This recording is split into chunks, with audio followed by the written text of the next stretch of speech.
Good evening, everybody, and welcome to the Comedy Cellar Football Show with me, Dave Juskow, and the great Mike Suarez, producing everything you see, the greatness you see in this 18th week of this live action packed show. I hope everybody had a very pleasant new year, and we have a great show for you today as we go into the final regular season week of the NFL. Obviously, we will be here until the Super Bowl, but we just cut the show down a little bit because we don't need the full 2 hours of. I mean, could I talk for 2 hours? Of course I could, but I don't know if you guys can handle it. But yes, I hope everybody had a good New Year. We got a great show for you tonight. I repeated all that already. We have my good friend Dan Natterman will be here at the in about 15 minutes, and we will talk some nonsense and stuff that's going on in the world with him. He'll make his football picks because we always make the, as we call it, the Celebrity Five make their picks, and they've been doing very well. As we'll talk about Bonnie McFarlane's picks later in the program, and then after that, Lenny Marcus, who of course works for the New York Giants as well as being an amazing stand-up comic and the producer of Supermarket Sweep. So he holds many hats or dons many hats. Oh, thank you, Catalina. Well, yeah, you and maybe Marcy, but that's that's about it. Thank you. It's funny since you're Chilean to appreciate the rantings of a clear madman from America who really just knows nothing about nothing but can talk for hours. It's fascinating. I don't know whether any of you know, but in high school, I actually won Talks Most, Says Least. So I've been doing this for multiple years. I talk with nothing to say. After I finish talking, people are like, did he actually say anything? So that's been my thing from the beginning. Anyway, that will all those guys will be coming up soon.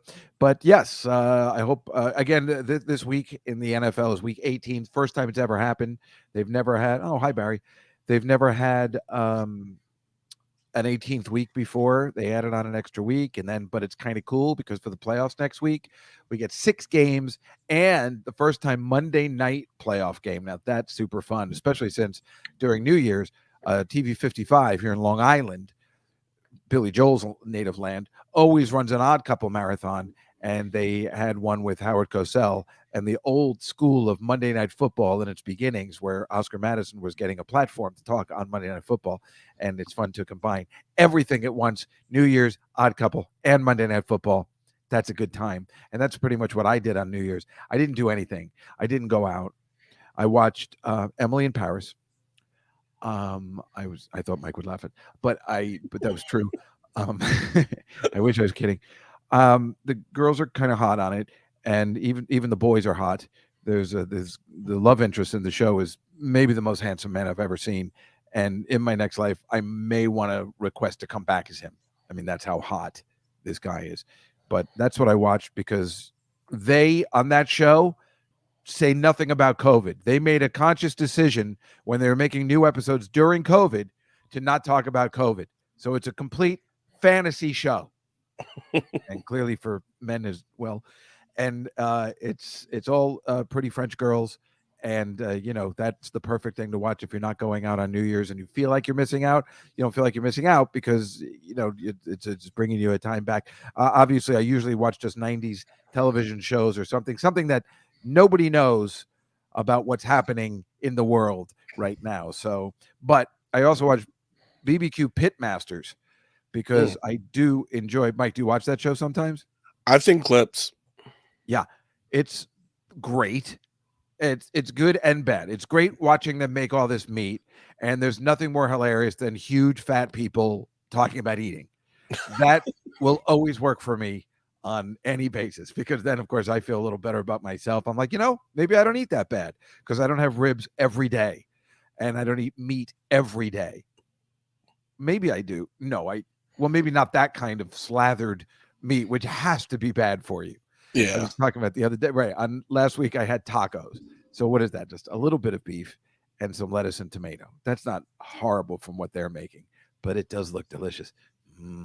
Barbecue. I always wanted to do a sketch where me and David Tell play this kosher barbecue place, and we are in contention with the people from Nashville and Texas, And it turns out that we have to cook. You don't know what you're going to have to cook on that show. And we get a ham and we're just like, oh no, because we're not allowed to cook ham. So we'd have to have other people prepare it. And we have no idea what we're doing. But then, of course, we win because that's the most hilarious thing. People that have never eaten ham or do anything like, well, we just put some sauce on it and people seem to like it. So, but of course, we would use the accents. Well, we thought we would have the, but then all of a sudden we got the ham. We didn't know we were going to get the. I don't know. It just seems anything with me and Attell as a baking partner seems like a good plan. No? Stop digging, Dave. You struck oil. Thank you. That's what I was hoping people would say. Also, we are on the Contender app as well, the Contender with a K, and that's 24/7 commercial-free podcasting, or rather, sorry, the app that is commercial-free sports talk that you can download. And they, of course, have presences in Washington, D.C. and Chicago. They're also starting a brand new live morning show out of Chicago from 9 a.m. till 12, I believe. And that sounds like fun where you can call in and do it, live, totally live. I hope it does well because I want to hop in and be the after that show guy for like an hour every day. I would like that very much, whether it's sports talk or whatever. But so I'm hoping that works out for the Contender app. But I will say, as long as we are on this football show, that the Washington football team has made a decision, a save your date on the calendar for February 2nd, where they're going to rename the Washington football team that used to be the Washington Redskins. Yes, I said it. Try and cancel me. They're going to rename it. Thank you, Elizabeth. You see what you wrote? You are the ham, Dave. You got that right. You got that right, sweetie. And I'm also telling this to Barry Cordman, who has to think this is funny because he is kosher. So he can't eat. He cannot eat the ham sandwich. Remember, I told you last week that my neighbors used to leave that ham sandwich in the mailbox for me on whether it was Christmas or New Year's, and I would just eat it in the cold on the steps. Always a classic story. Here are the 8 titles of the Washington football thinking of changing their name to the Red Hogs. I don't see that happening. I mean, I know they're called kind of the Hogs, and I don't know where it comes from, but that's on the table. The Washington Defenders, the Washington Armada, the Washington Presidents, I kind of like the best, the Washington Brigade, the Washington Commanders, the Washington Red Wolves, or they just keep it the Washington football team. Now, they've already said they're not going to name it the Red Wolves, so that leaves the other ones. I just don't see it being the Red Hogs. I just can't see it. And how unkosher would that be for all the Jewish people that live in the Washington, D.C., Maryland area? Exactly, Barry. Oiman. So I like the Washington Presidents. I think that's fun. I think those uniforms would be fun. I have no problems with that, but I see either that or maybe the Washington Defenders because, that team's all about their defense. And that way, when they're doing bad, you can say, they're not my presidents. Oh, that's good. We should write that in. And when you guys are doing bad, they'll be like, yeah, wait a minute. So I don't know.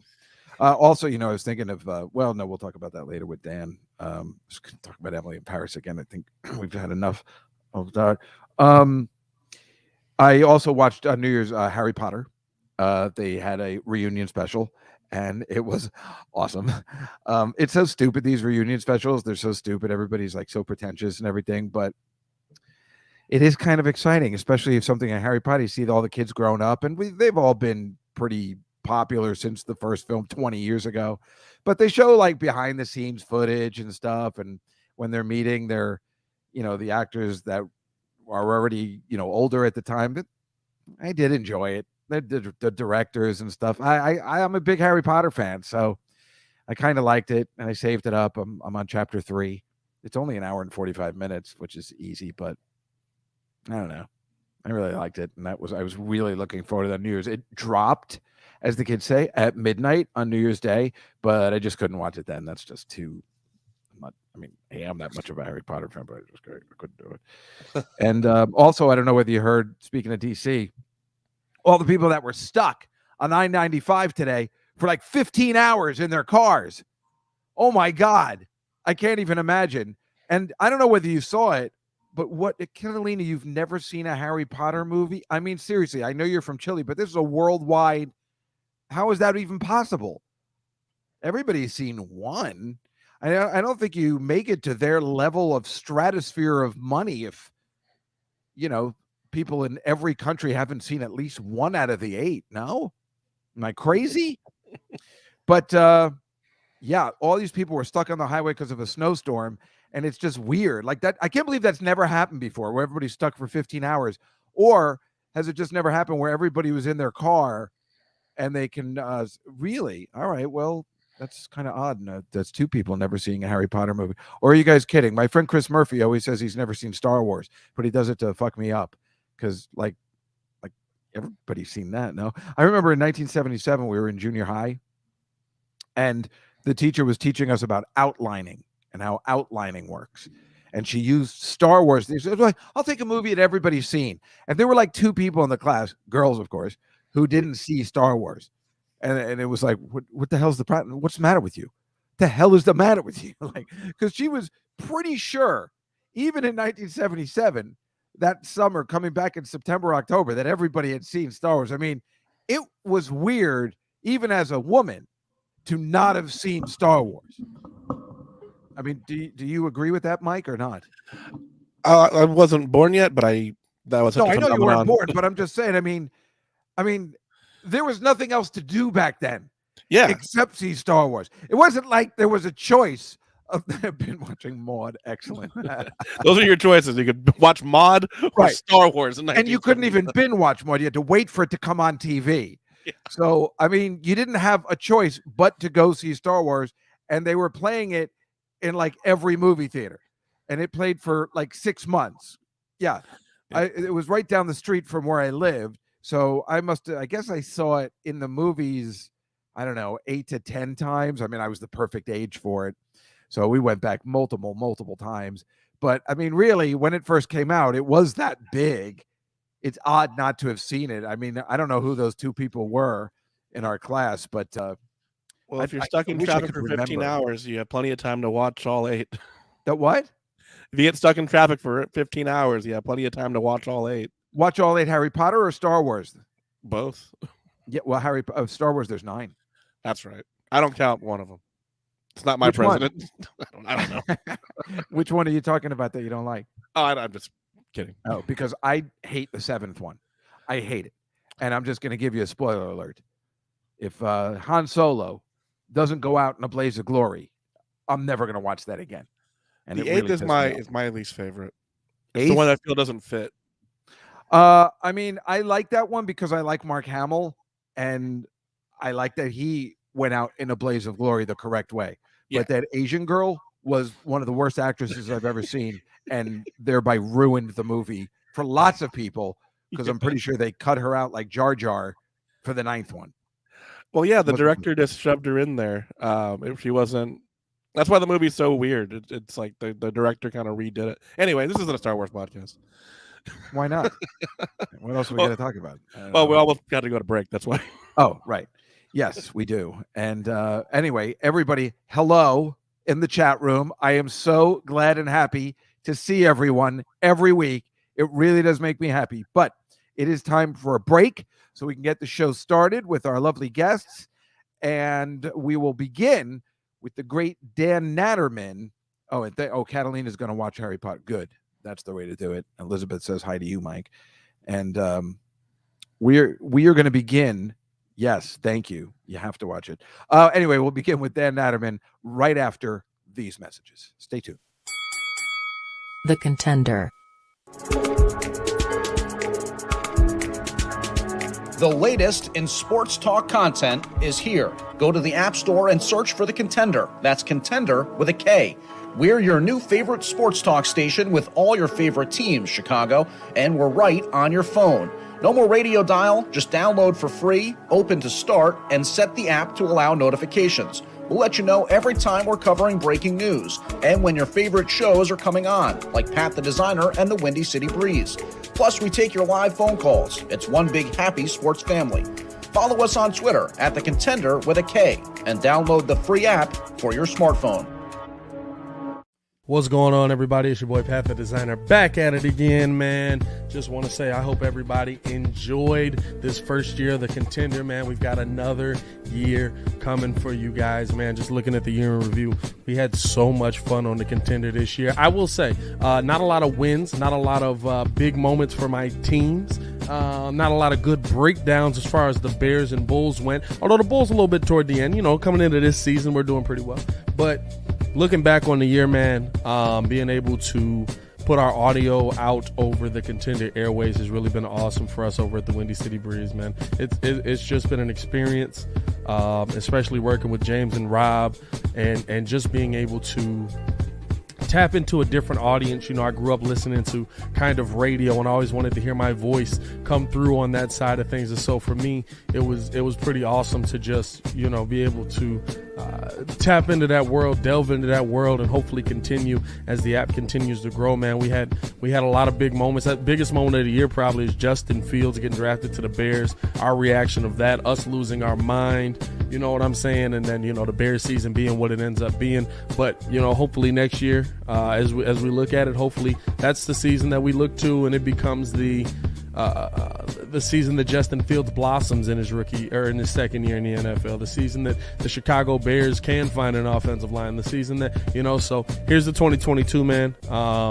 2022 is going to be a big year for everybody in our circle, everybody around us, man, especially starting up the new morning show, the Morning Breeze, from 6 to 9 CST, Central Standard Time, for those of you out there. Just being able to do that, also being able to air that on the Contender. I believe that's going to be January 10th. We're starting that up, so it's going to be a fun year for us, man. I hope you guys all stick around. A lot of love from me and the boys over at the Windy City Breeze. Y'all stay safe out there, man.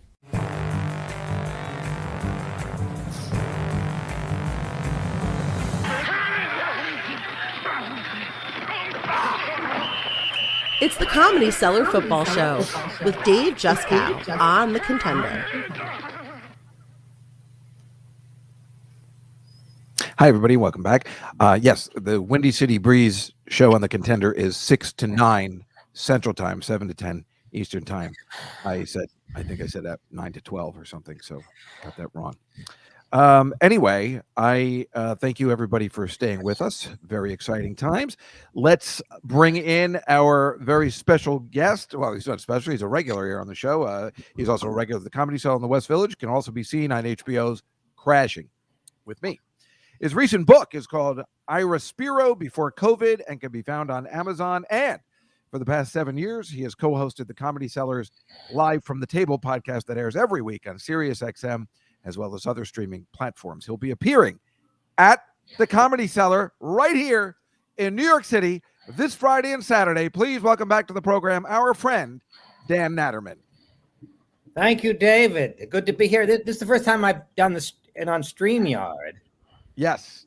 So it's something new, I suppose. Yes, it's exciting. Well, you mentioned my book. I don't mind. I hope you don't mind if I just show what it looks like. No, I don't mind at all. I was going to show it later. And okay. Anyway, you can get it on Amazon, and there's a free sample available on Kindle. I have mine right here. Okay. And now that you've had COVID, you have to write Ira Spiro after COVID? Well, Ira Spiro before COVID doesn't mean before Ira Spiro got COVID. It meant before the pandemic. I know. And the pandemic is still ongoing. So will there be a sequel? I don't know. It depends. If people are screaming for a sequel, if they absolutely must have one, then I suppose I'll write one. But poor Dan, unfortunately, got COVID and had to cancel some very great gigs. Well, I was going to go to Aruba. Yeah. And I actually went to the airport, which was probably stupid because I probably gave COVID to 100 people. Because I stood in the security line and I went through the security. I probably gave it to the dog because it was a dog sniffing me. And then I got to the gate and I called Ray Ellen, who's the producer, and I said, "Well, yeah, I don't know if I should get on the plane." He said, "Well, let me see if Brian McFadden can stay longer." And all right, he said, "He can stay longer. You can go home." But I was like because I didn't want to believe I had it. With like wishful thinking started to kick in, like it's probably just a cold. But then I was reading online. No, COVID actually, the Omicron is like a cold. Yeah. Yeah, so they didn't test you at the gate. You just felt bad, but years ago, before COVID, we would go to the airport and hope for the best and maybe be sick, but you'd hope by the next 2 days you'd be better and be able to perform. Yeah, And because it felt just like a cold. But I go online and I'm like, COVID symptoms, and it's like, oh, this new Omicron is just basically like a cold when it starts. So I was like, and then I was like, well, I was hanging at the Comedy Cellar and people there have it, and it probably is that. Everybody seems to have it. It does seem much more mild than the other ones.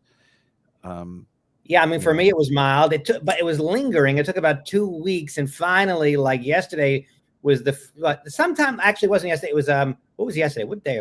It was Monday. Sunday night. I was in the middle of watching Licorice Pizza. Somewhere in the middle of Licorice Pizza, I felt like I think I'm over COVID. I think I'm over Omicron. But I went to Licorice Pizza still a little fatigued. But it was more than 10 days, so the CDC said I could leave the house. How was Licorice Pizza? You didn't see? It was a mess, I thought. It was like a bunch of interesting scenes stitched together, but there was no story per se. That was my perception of it anyway. But also what was interesting about Licorice Pizza is the two leads in Licorice Pizza, Philip Seymour Hoffman's son Cooper, and this girl from a band named Alana Hayam. Do you know her? Oh, from that band, from her last name. Yeah, right. Right. They apparently had never acted before. Oh, wasn't that delightful? And they were both good. Oh, well, that's even worse. Well, since everybody we know, when we know all these actors in New York City, let alone comedians that are actors, and they can't get work, that they just hired two people that don't act, and now they just did it without even any kind of classes or anything. That's like the worst news you could ever bring to anybody. But is acting like, is it that hard? I mean, I'm not saying anybody can do it, and some people are certainly brilliant at it, but like you couldn't pick up a guitar for the first time, and you couldn't play a single chord. But somebody that's never acted before, you put them in a movie, and oftentimes they do well. Well, a lot of times, I was just, who I was just talking about on my podcast this week that came out today. Do you know who Thelma Hopkins is?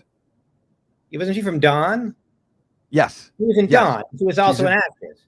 Right. She's in Tony Orlando and Dawn in the 70s, and then just did almost maybe every sitcom ever made where they just needed a very pretty black woman.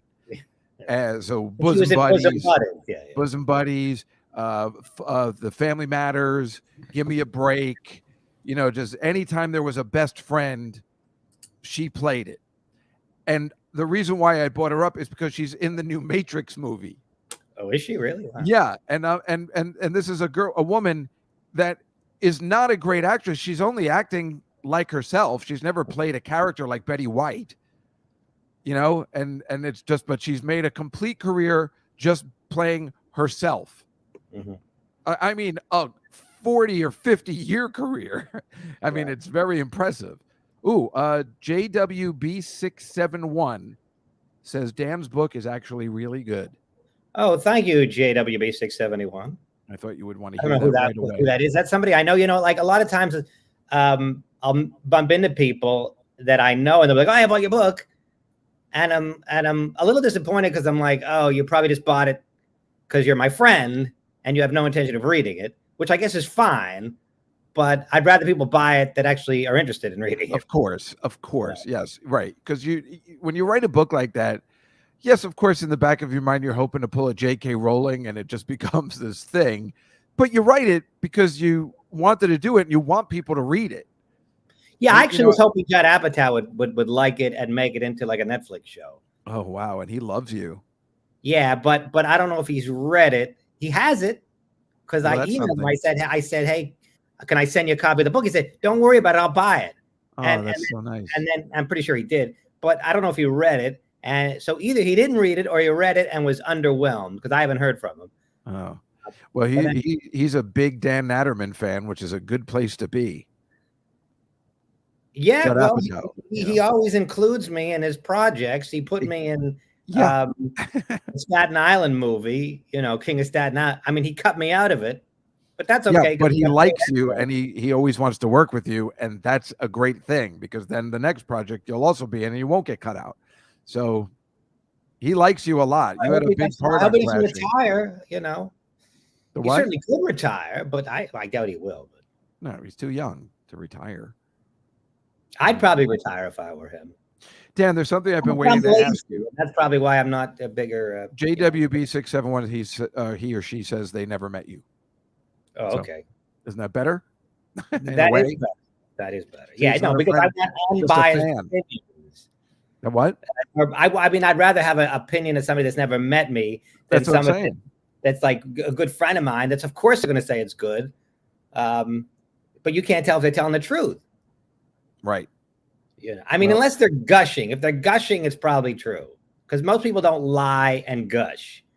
Most people they lie. They'll be like, "Oh, I enjoyed your book." I've never seen this person on the chat room before, and why would they why would they come on today and tell you that unless they're a fan? And now Yes. Catalina wants to read the book, and she lives in Chile. Can she buy it there? Yeah, I mean, it's on Amazon. The internet is everywhere. There's no Spanish version available, but obviously, if she's watching this, she's an English speaker. Yeah, Dan speaks French, so that's not going to work for anybody in Spanish. Dan, I have to tell you something. I mean, I've been waiting to ask you. You went to the University of Pennsylvania. That's correct. Have you heard about the transgender swimmer there? Oh yeah, I did hear about her. She's breaking all the records, Right. and people are saying it's not fair because Yes, she's used to be a man, and she. Correct. That's what they're saying. Yes. What do you think of that? This is That's like your alma a mater. minefield, it's I say go Quakers. We'll win any way we can. That's the Quaker spirit. Victory at all costs. I mean, this is a real touchy subject. Is it though? I mean, it's like it's this is, become a touchy something- subject. Look, my feeling is if there's a biological advantage that she has, then yeah, it's it's not really fair to the. And what's really upsetting? I mean, I don't care because I'm not an athlete, so whatever. But if you're an athlete, you devote your life to being a champion, and somebody that with a biological advantage comes along and beats you, I would probably be upset. If I were those other. On the other hand, what's also upsetting is the current Jeopardy champ, this woman Amy Schneider. Should she be able to, appear and keep winning on Jeopardy, being a trans person? Well, what is but it's Jeopardy. Jeopardy's not. I was trying to catch you. Oh, okay. No, of course. I mean, it's funny to make the comparison, but yeah, she's killing it on Jeopardy, but she just got robbed, which is weird. You mean and she's blaming Jeopardy for getting robbed, which makes no sense. It's nothing to do with being trans. Who she is now, so maybe they robbed her. They thought Jeopardy pays you in cash or something. That's what she's saying. I don't know. Okay, Dan. Maybe they get turtle wax. Does Jeopardy give turtle wax? Everybody on the show today gets turtle wax for their car. Those fast I don't talking think guys. that's still a thing. Turtle wax. I think it is. And then, those used to be my favorite. Like, everybody on today's show gets turtle wax to keep your car stark and shiny. They were like, and and they always be like, Jeopardy is sponsored by Turtle Wax, and then they'd be like, and by Crest toothpaste when you really need your teeth clean, and by, and they don't do that. Maybe the only thing they stole was the home game. I think they stole clothing, which makes no sense whatsoever. All right, Dan, I'm going to share my screen. We do this. I know you don't know anything about. I mean, actually, you know something about everything, but we have we call this the Celebrity Five, and we have all of our guests. Who aren't big football people. That's me. Still make picks. Bonnie McFarlane was on last week. She did very well. And that's the weird part. The people that don't seem to know anything keep doing really well. And it's weird. Well, because with the point spread, it makes it so it's like 50-50, right?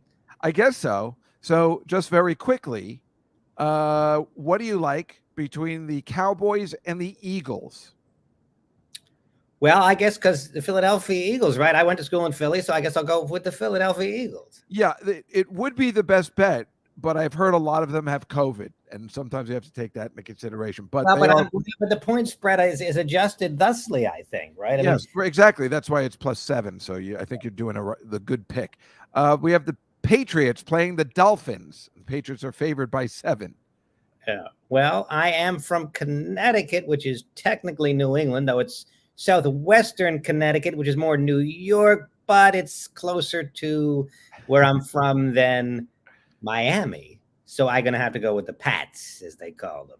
I believe the Pats is what they call them, right? The Pats. And this hilarious spread, the Jets are underdogs by 16.5 points against the Buffalo Bills. Where do you see that headed? Do you dare pick the Jets? Anything. I just base it on complete, other factors.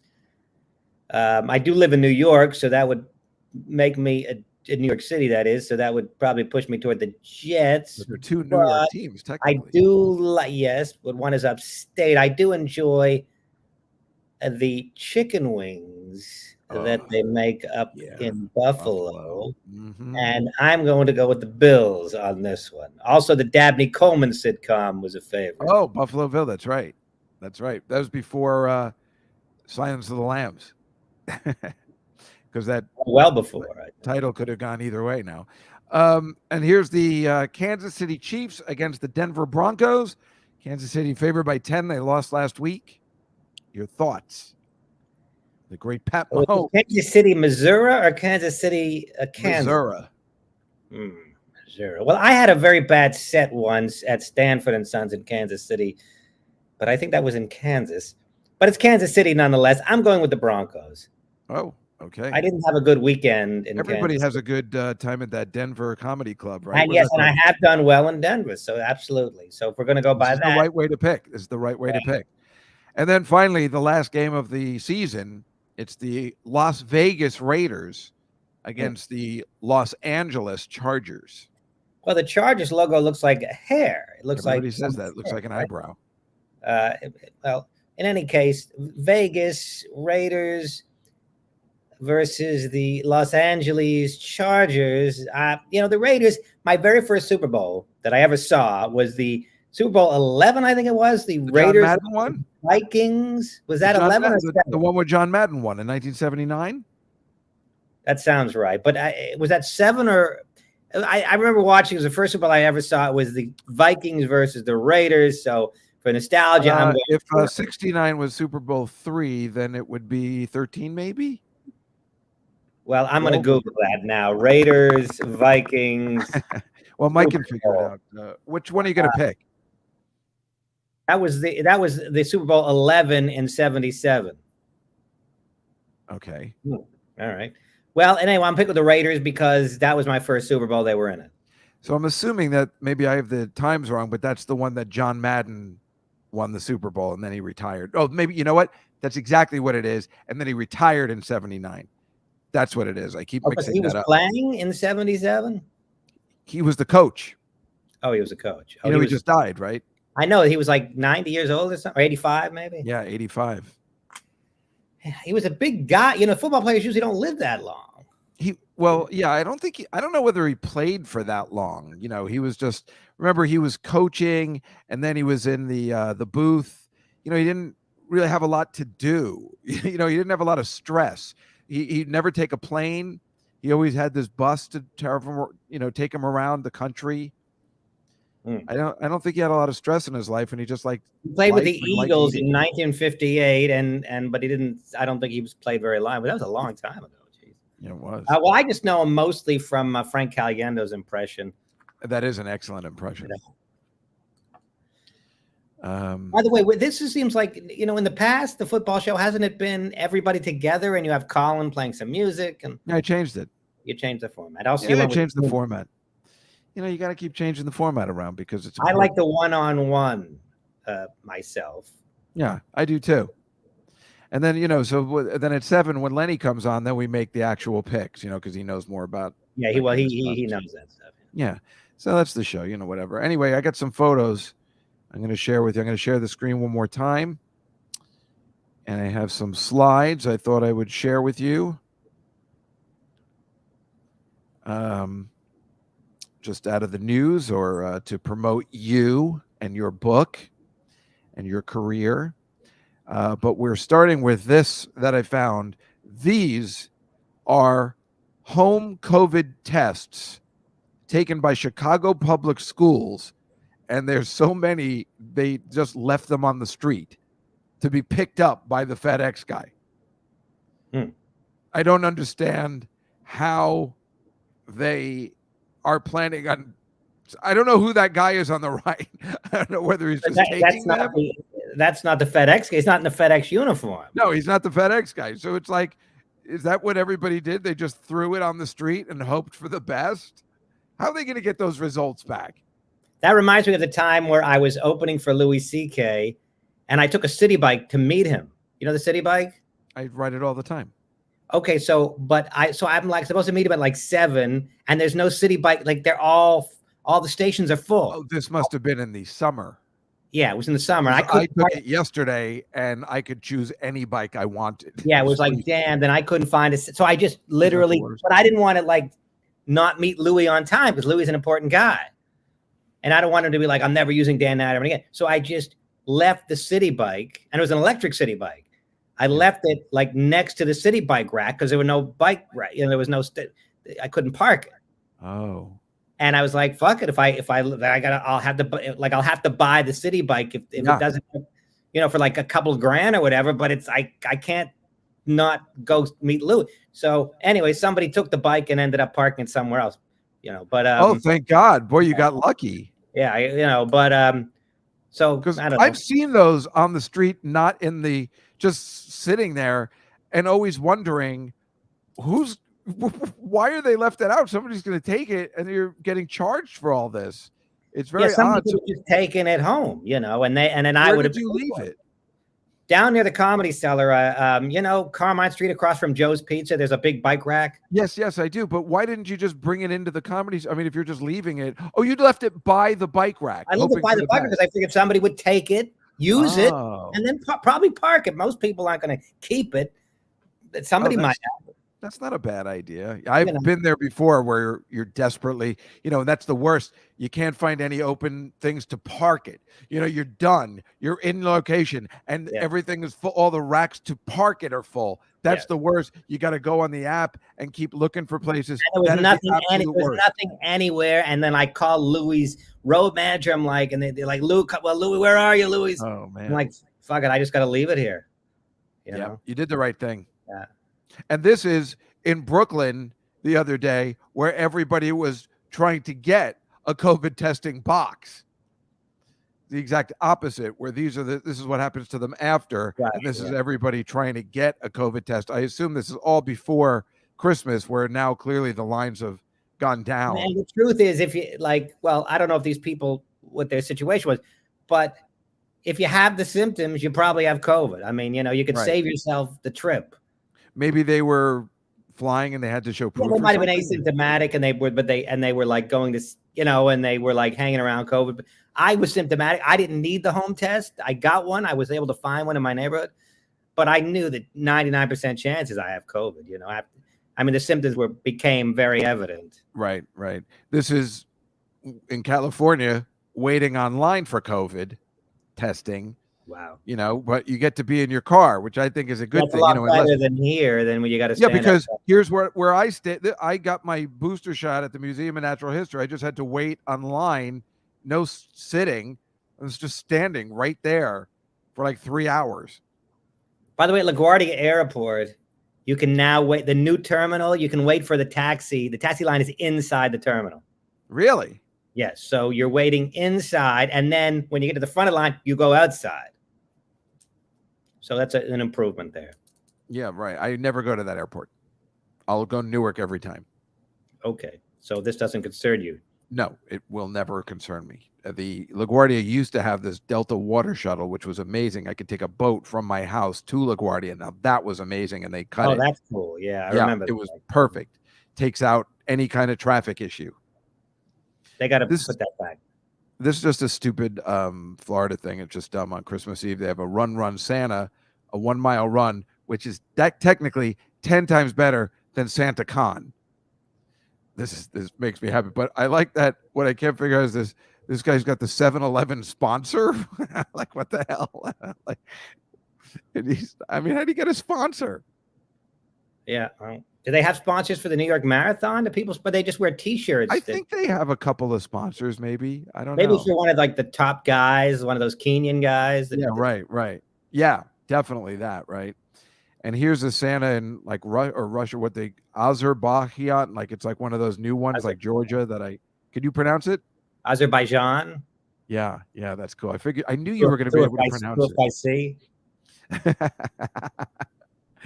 This is Santa on a bus giving out presents, and every time I ever think of Santa on a bus, I only think of Dan Aykroyd. Oh, Trading Places. That's right. Eating the locks. That's the scene I always have to turn off. It's too gross. Makes me sick. That's right. Before he goes to the party? No, it's after he goes to the party and he takes the locks. The party. Okay. Yeah.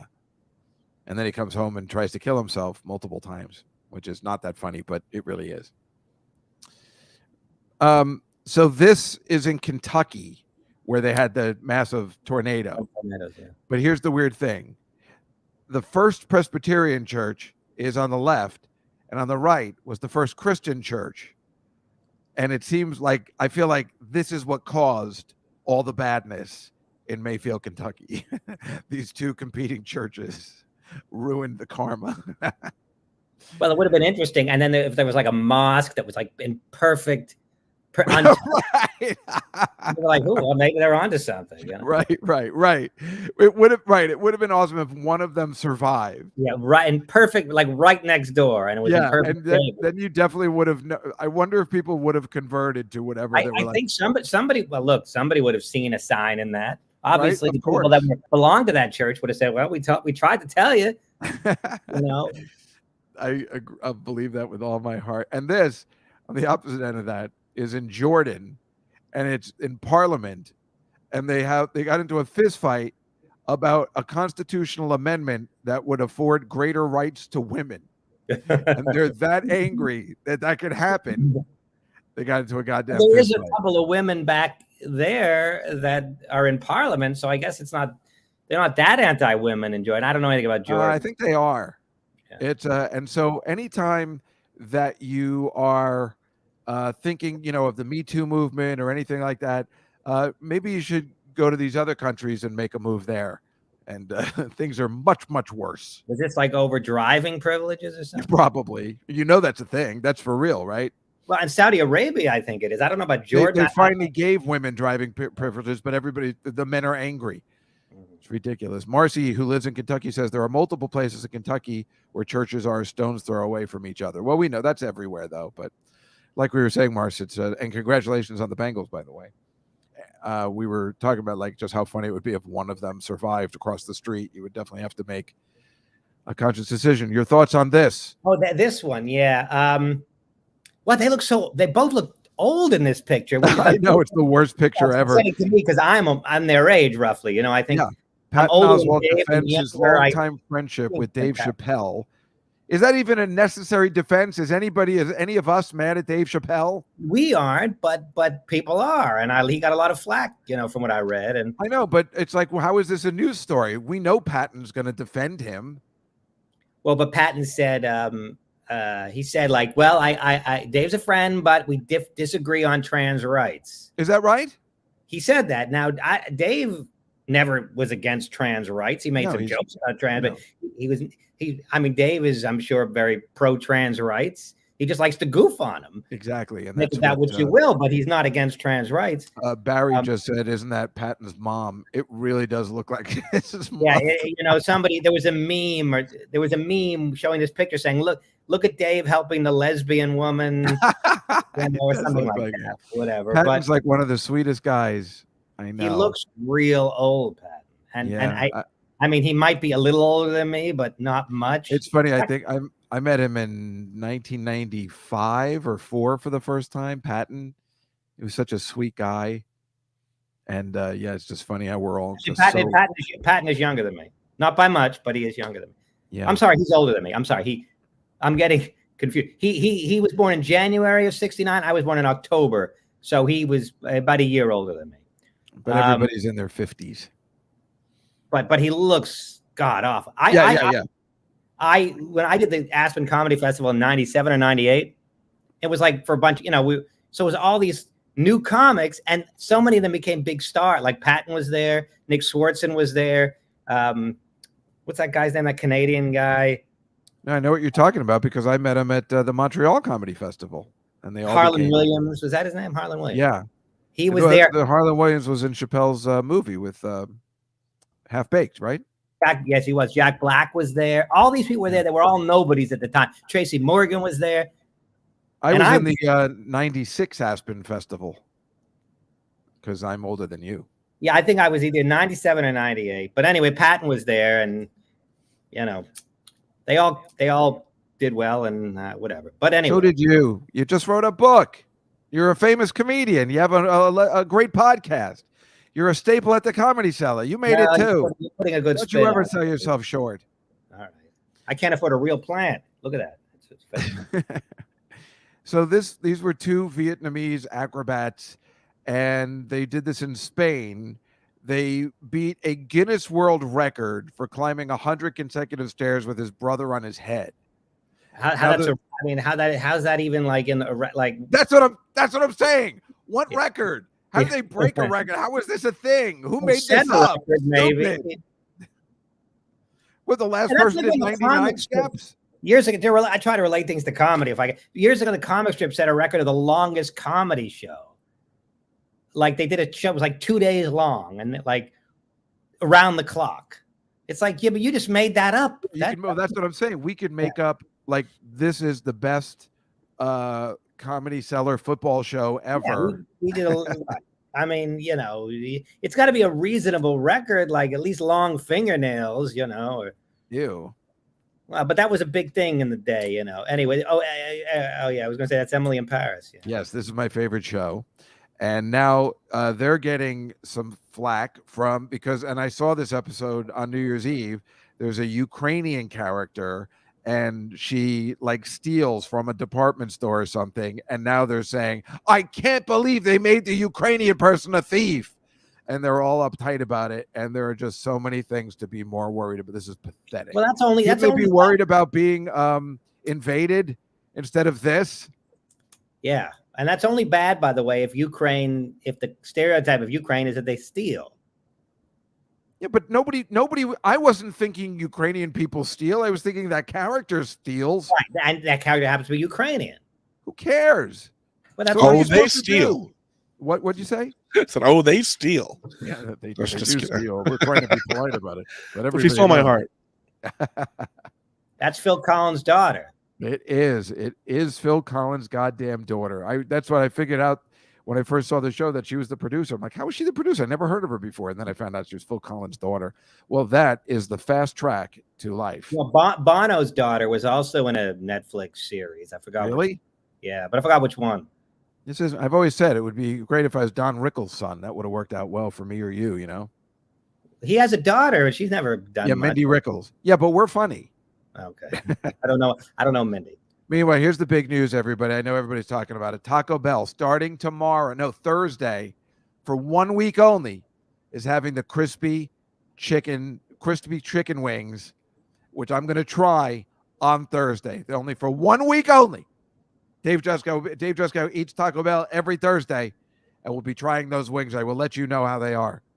And also, let me know if they're better than the Comedy Cellar wings. No, the Comedy Cellar wings are one of the best in the city. They're not buffalo wings, but they are some of the best in the city. The Comedy Cellar wings, folks. If you're ever down at the Cellar, definitely get the wings. They're tangy.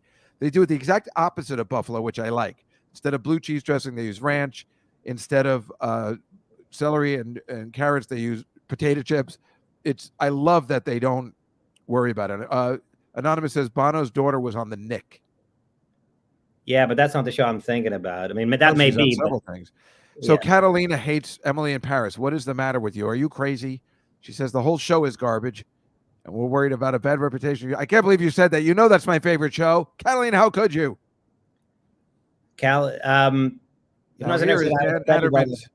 Best tweet of the year so far.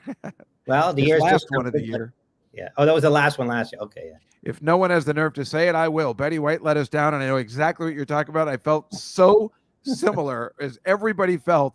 I heard it from Vic Henley's ex-wife, and I go, but her birthday's in 3 weeks. Like I knew her birthday was in 3 weeks, and I was so angry. You're so right. let us down by not making it to 100. It's just hard to believe she couldn't hold out for 3 more weeks. Really, 3 Betty? more weeks. I Yeah. blame God for that. I'm serious in the sense I'm like, you gave us 2 crappy years. The whole world has sucked for 2 years because of this virus. You can't give us Betty White at least making it to 100 to make a few people happy, Come on, man. I mean, it would have been better if she made it to 100 in good enough shape to have for us to see her, be interviewed. But so last week I had Bonnie McFarlane on, and she made it into top 10 of this intro bang. This intro bang always does top 10 or top 11, and now it's comedy books of 2021. And Dan is on those books. He's part of this list. You can vote for it now. And the weird part is I actually have 2 of those, but I also have the David Steinberg Inside Comedy and the Dan Natterman books. I'm not sure how to vote, but I will tell you today, I did vote for Dan Natterman. thank you. I don't know if the Antero Bang actually read the book or they just needed 10 books to fill out their list, but thank you, Antero Bang. Well, I don't care for Tom Sharpling anymore. I'm mad at him. Lorraine Newman's book is interesting. David Steinberg's is very good. I don't know who that is. I don't care about Seth Rogen. He has enough. Mel Brooks. I'm not. This book is actually excellent. Ron and Clint Howard, which is hilarious. I don't care about any of this, but I voted for Dan Natterman. That's the way to go. People just vote for Dan Natterman. The Dan Natterman, Ira Spiro before COVID. That's right. And just like I said, you can read 3 or 4 chapters for free on Kindle if you have a Kindle, which if you don't have a Kindle, you can download the app anyway. Scruffy Bone says, I didn't read it, but you get my vote, Dan. Thank you. Thank you, Scruffy. Liz, what are you saying about who's Betty? Bonnie said Betty owes her money. Who's Betty? Betty White, probably. That's exactly what you're talking about. It's exactly right. That's exactly what you mean. And she's probably right, too. Bonnie is written for so many people. It is probably Betty White. That's hilarious. By the way, I saw these I never thought Betty White when she was young was hot. Like people would post pictures of Betty White when they were young. I was like, eh. But I saw like Betty White. Somebody posted a meme of like what Betty White would look like if she were a young person today with like modern hair and clothes and like it looking like an Instagram. And she was cute. It was definitely cute. No. But you got to look at this meme. I mean, not the greatest, but much, much better in modern. No, she was never a beauty. Oh, did you hear that her last words? Betty White and modern. I don't know how you would find that, but anyway, if you can find the meme, you might change your mind. Did you hear what her last words were? They just mentioned that today. Like, I guess Carol Burnett called her assistant, and the assistant said her last words were Alan. That's her husband. Alan Ludden. Yeah, she never remarried. She was really in love with that guy. Do that? Their last words are they like in Lover from a long ago? I didn't know people actually did that, but I know, isn't that nice? Like in the movies, you see that. Like, yeah, well, I don't know. Maybe the assistant made it up, but in Gone with the Wind, Scarlett's mother's last words, I think, were her first husband before Scarlett's father. But well, don't you remember they do that in the Ten Commandments too? The old Pharaoh who's dying. With my last breath, I will break my own law. Moses. Yes. Yeah, that's like a stereotype of what you'd say in your last word is the name of some long ago important person. But exactly. Well, Dan, we have to go. We are on the clock. I heard here. Thank you so much for joining us today. Dan Natterman will be at the Comedy Cellar this weekend. If you are in New York City, please come down and see him. He really is actually one of my favorite comics, and he's gotten better as the more I've known him. You're still awesome, Dan. Thank you, David. Thank you for having me. I'll speak to you soon. Yes, Dan Natterman, everybody. And we will come back with Dave. Not every woman gets to be Christy Brinkley. Yes, I know, Catalina. I know how it is. I just. What am I gonna say? I never found Betty White attractive. We'll be right back with Lenny Marcus. Stick around. Wait 5 minutes. We'll be back. The Contender. Hey guys, thanks for listening to the Comedy Cellar Football Show with Dave Juskow. I'm James Flippin, one of the co-founders of The Contender. Earlier this week, I had a chance to talk with Pat, the designer of the Windy City Breeze, and talk about our morning show that's coming to the Contender app Monday through Friday, every 6 to 9 a.m. Central Time. We hope you'll join us on January 3rd as we get things going right here on the Contender app. especially on the Contender, man. Let people know kind of what the Contender is, why they should rock with it, and then what are your goals with it coming into this year, man? Because I know with the channel, listen, we're heading for 20K next year. That's the goal. Get to 20K next year. I love it. Well, look, yeah, for us, basically the Contender was born out of a love of like kind of what we're doing right now, which is just like talking about sports and, live streaming, reactionary, everything kind of happening in real time, all that kind of stuff, the ability to take phone calls, interact with your listeners on the chat, all that kind of stuff.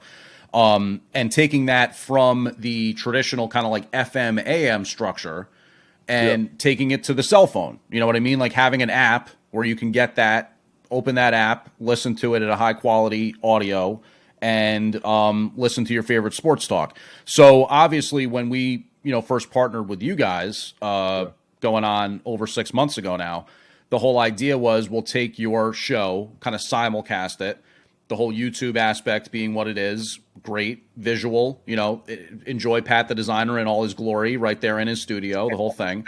But if you're listening on the go, maybe you're driving, no need to have that same level of bandwidth or phone involvement. Not everybody's got the YouTube Red subscription either, where you kind of keep it playing in the background. Our app is going to play in the background no matter what you're doing. If you're checking your email, you're on the subway, you're on the phone, whatever it may be.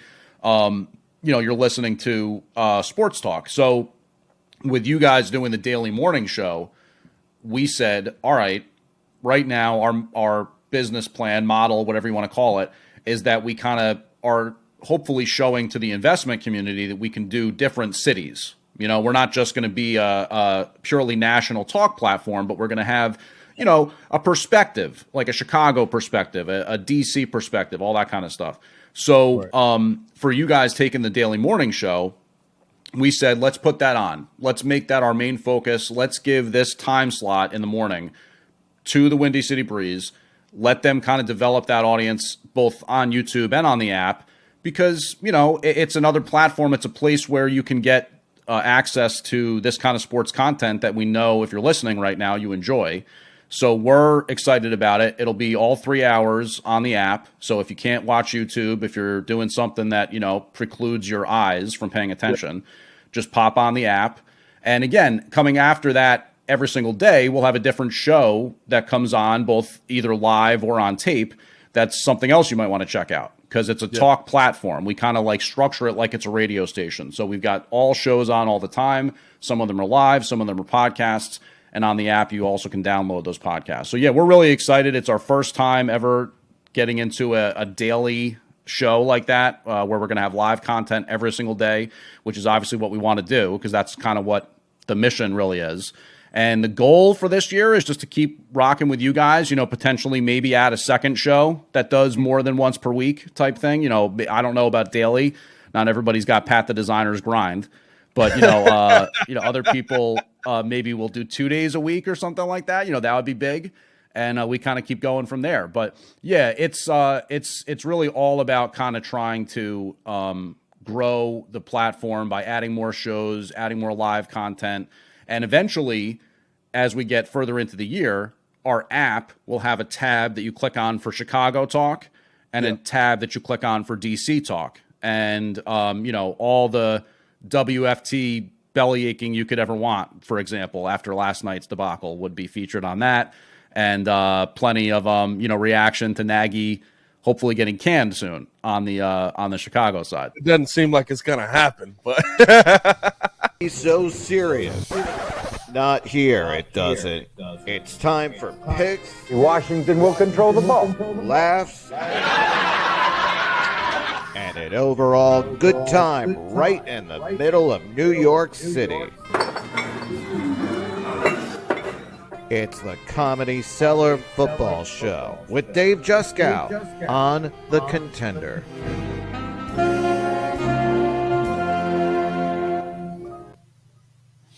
Hi, everybody, and welcome back to the Comedy Cellar Football Show and the Contender app, the Contender with the K. Yes, Dan Natterman, as anything goes, says, is great, naturally charismatic, and charming.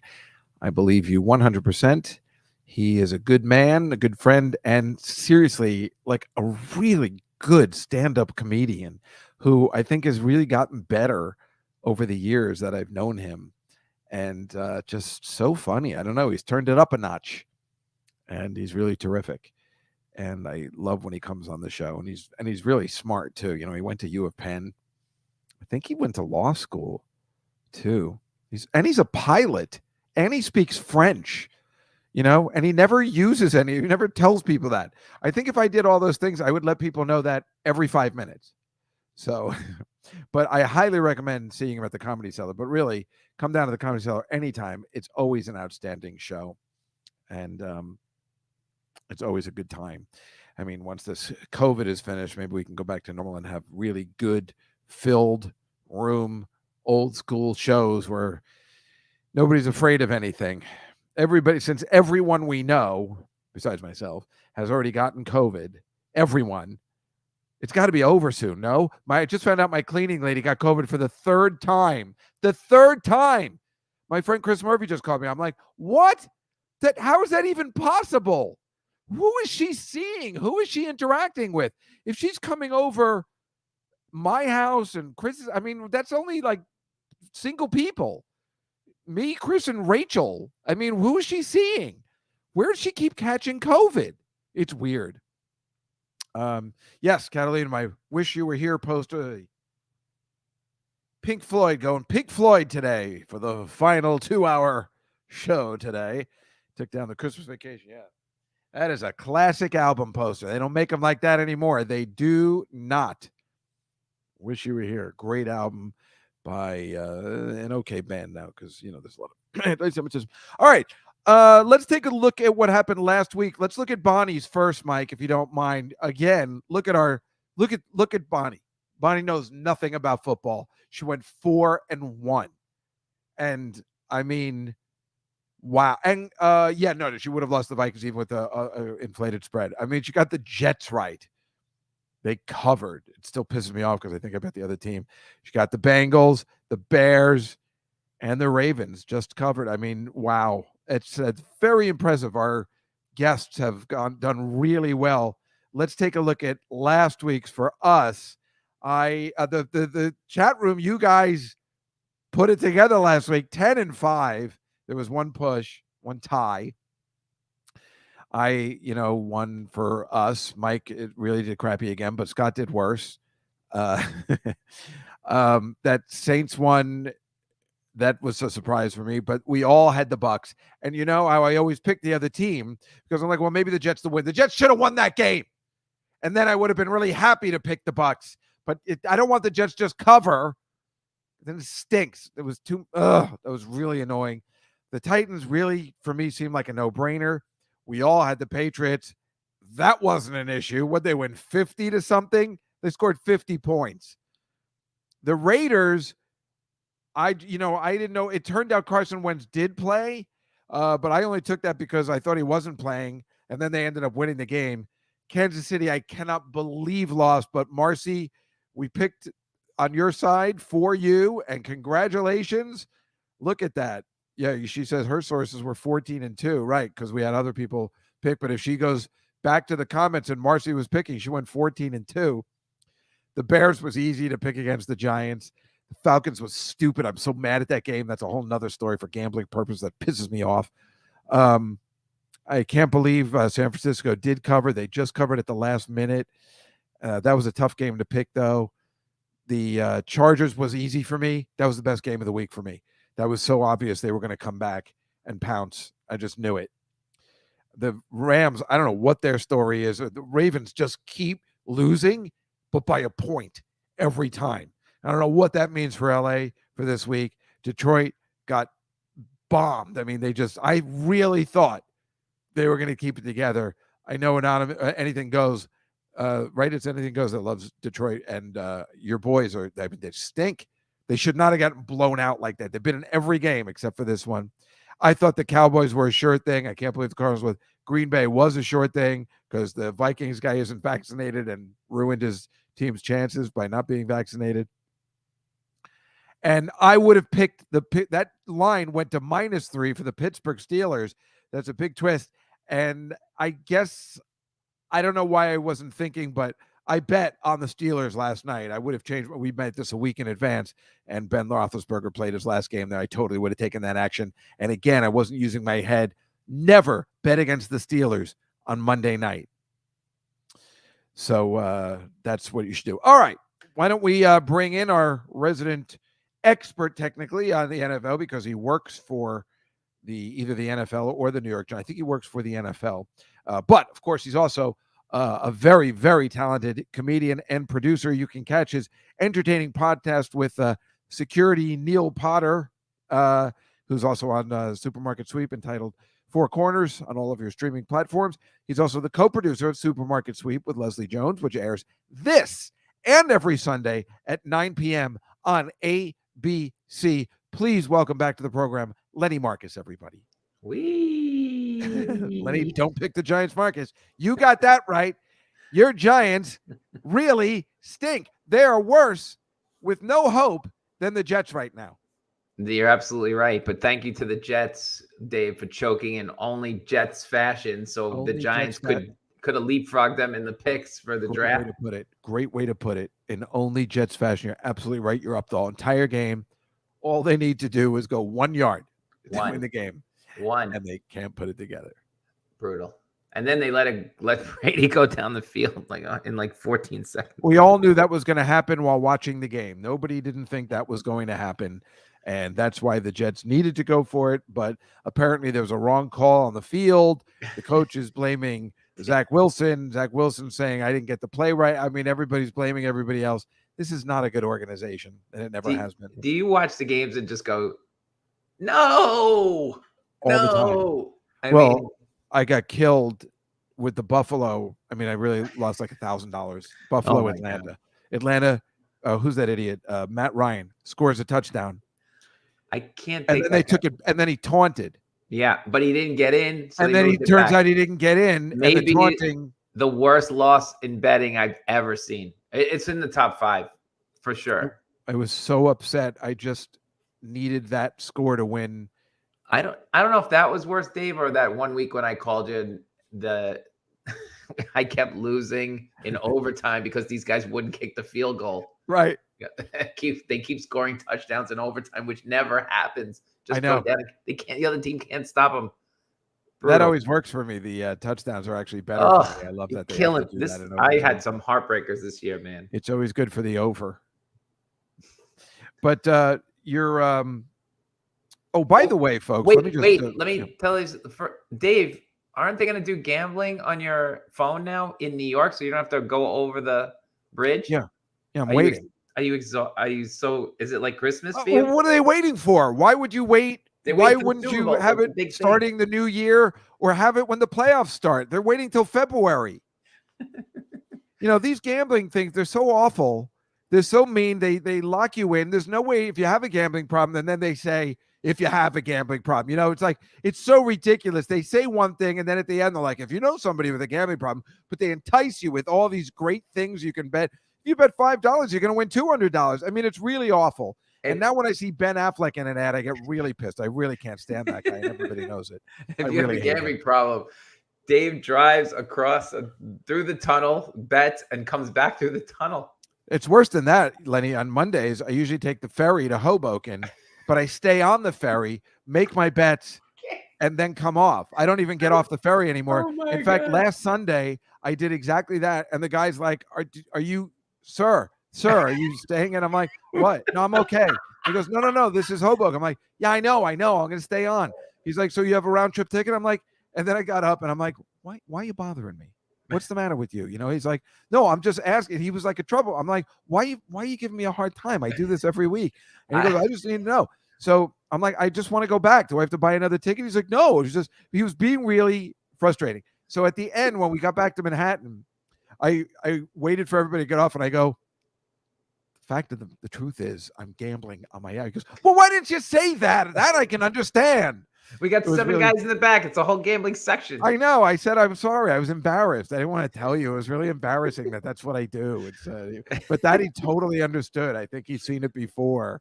Do you have a round trip ticket? I got the Jets plus 14.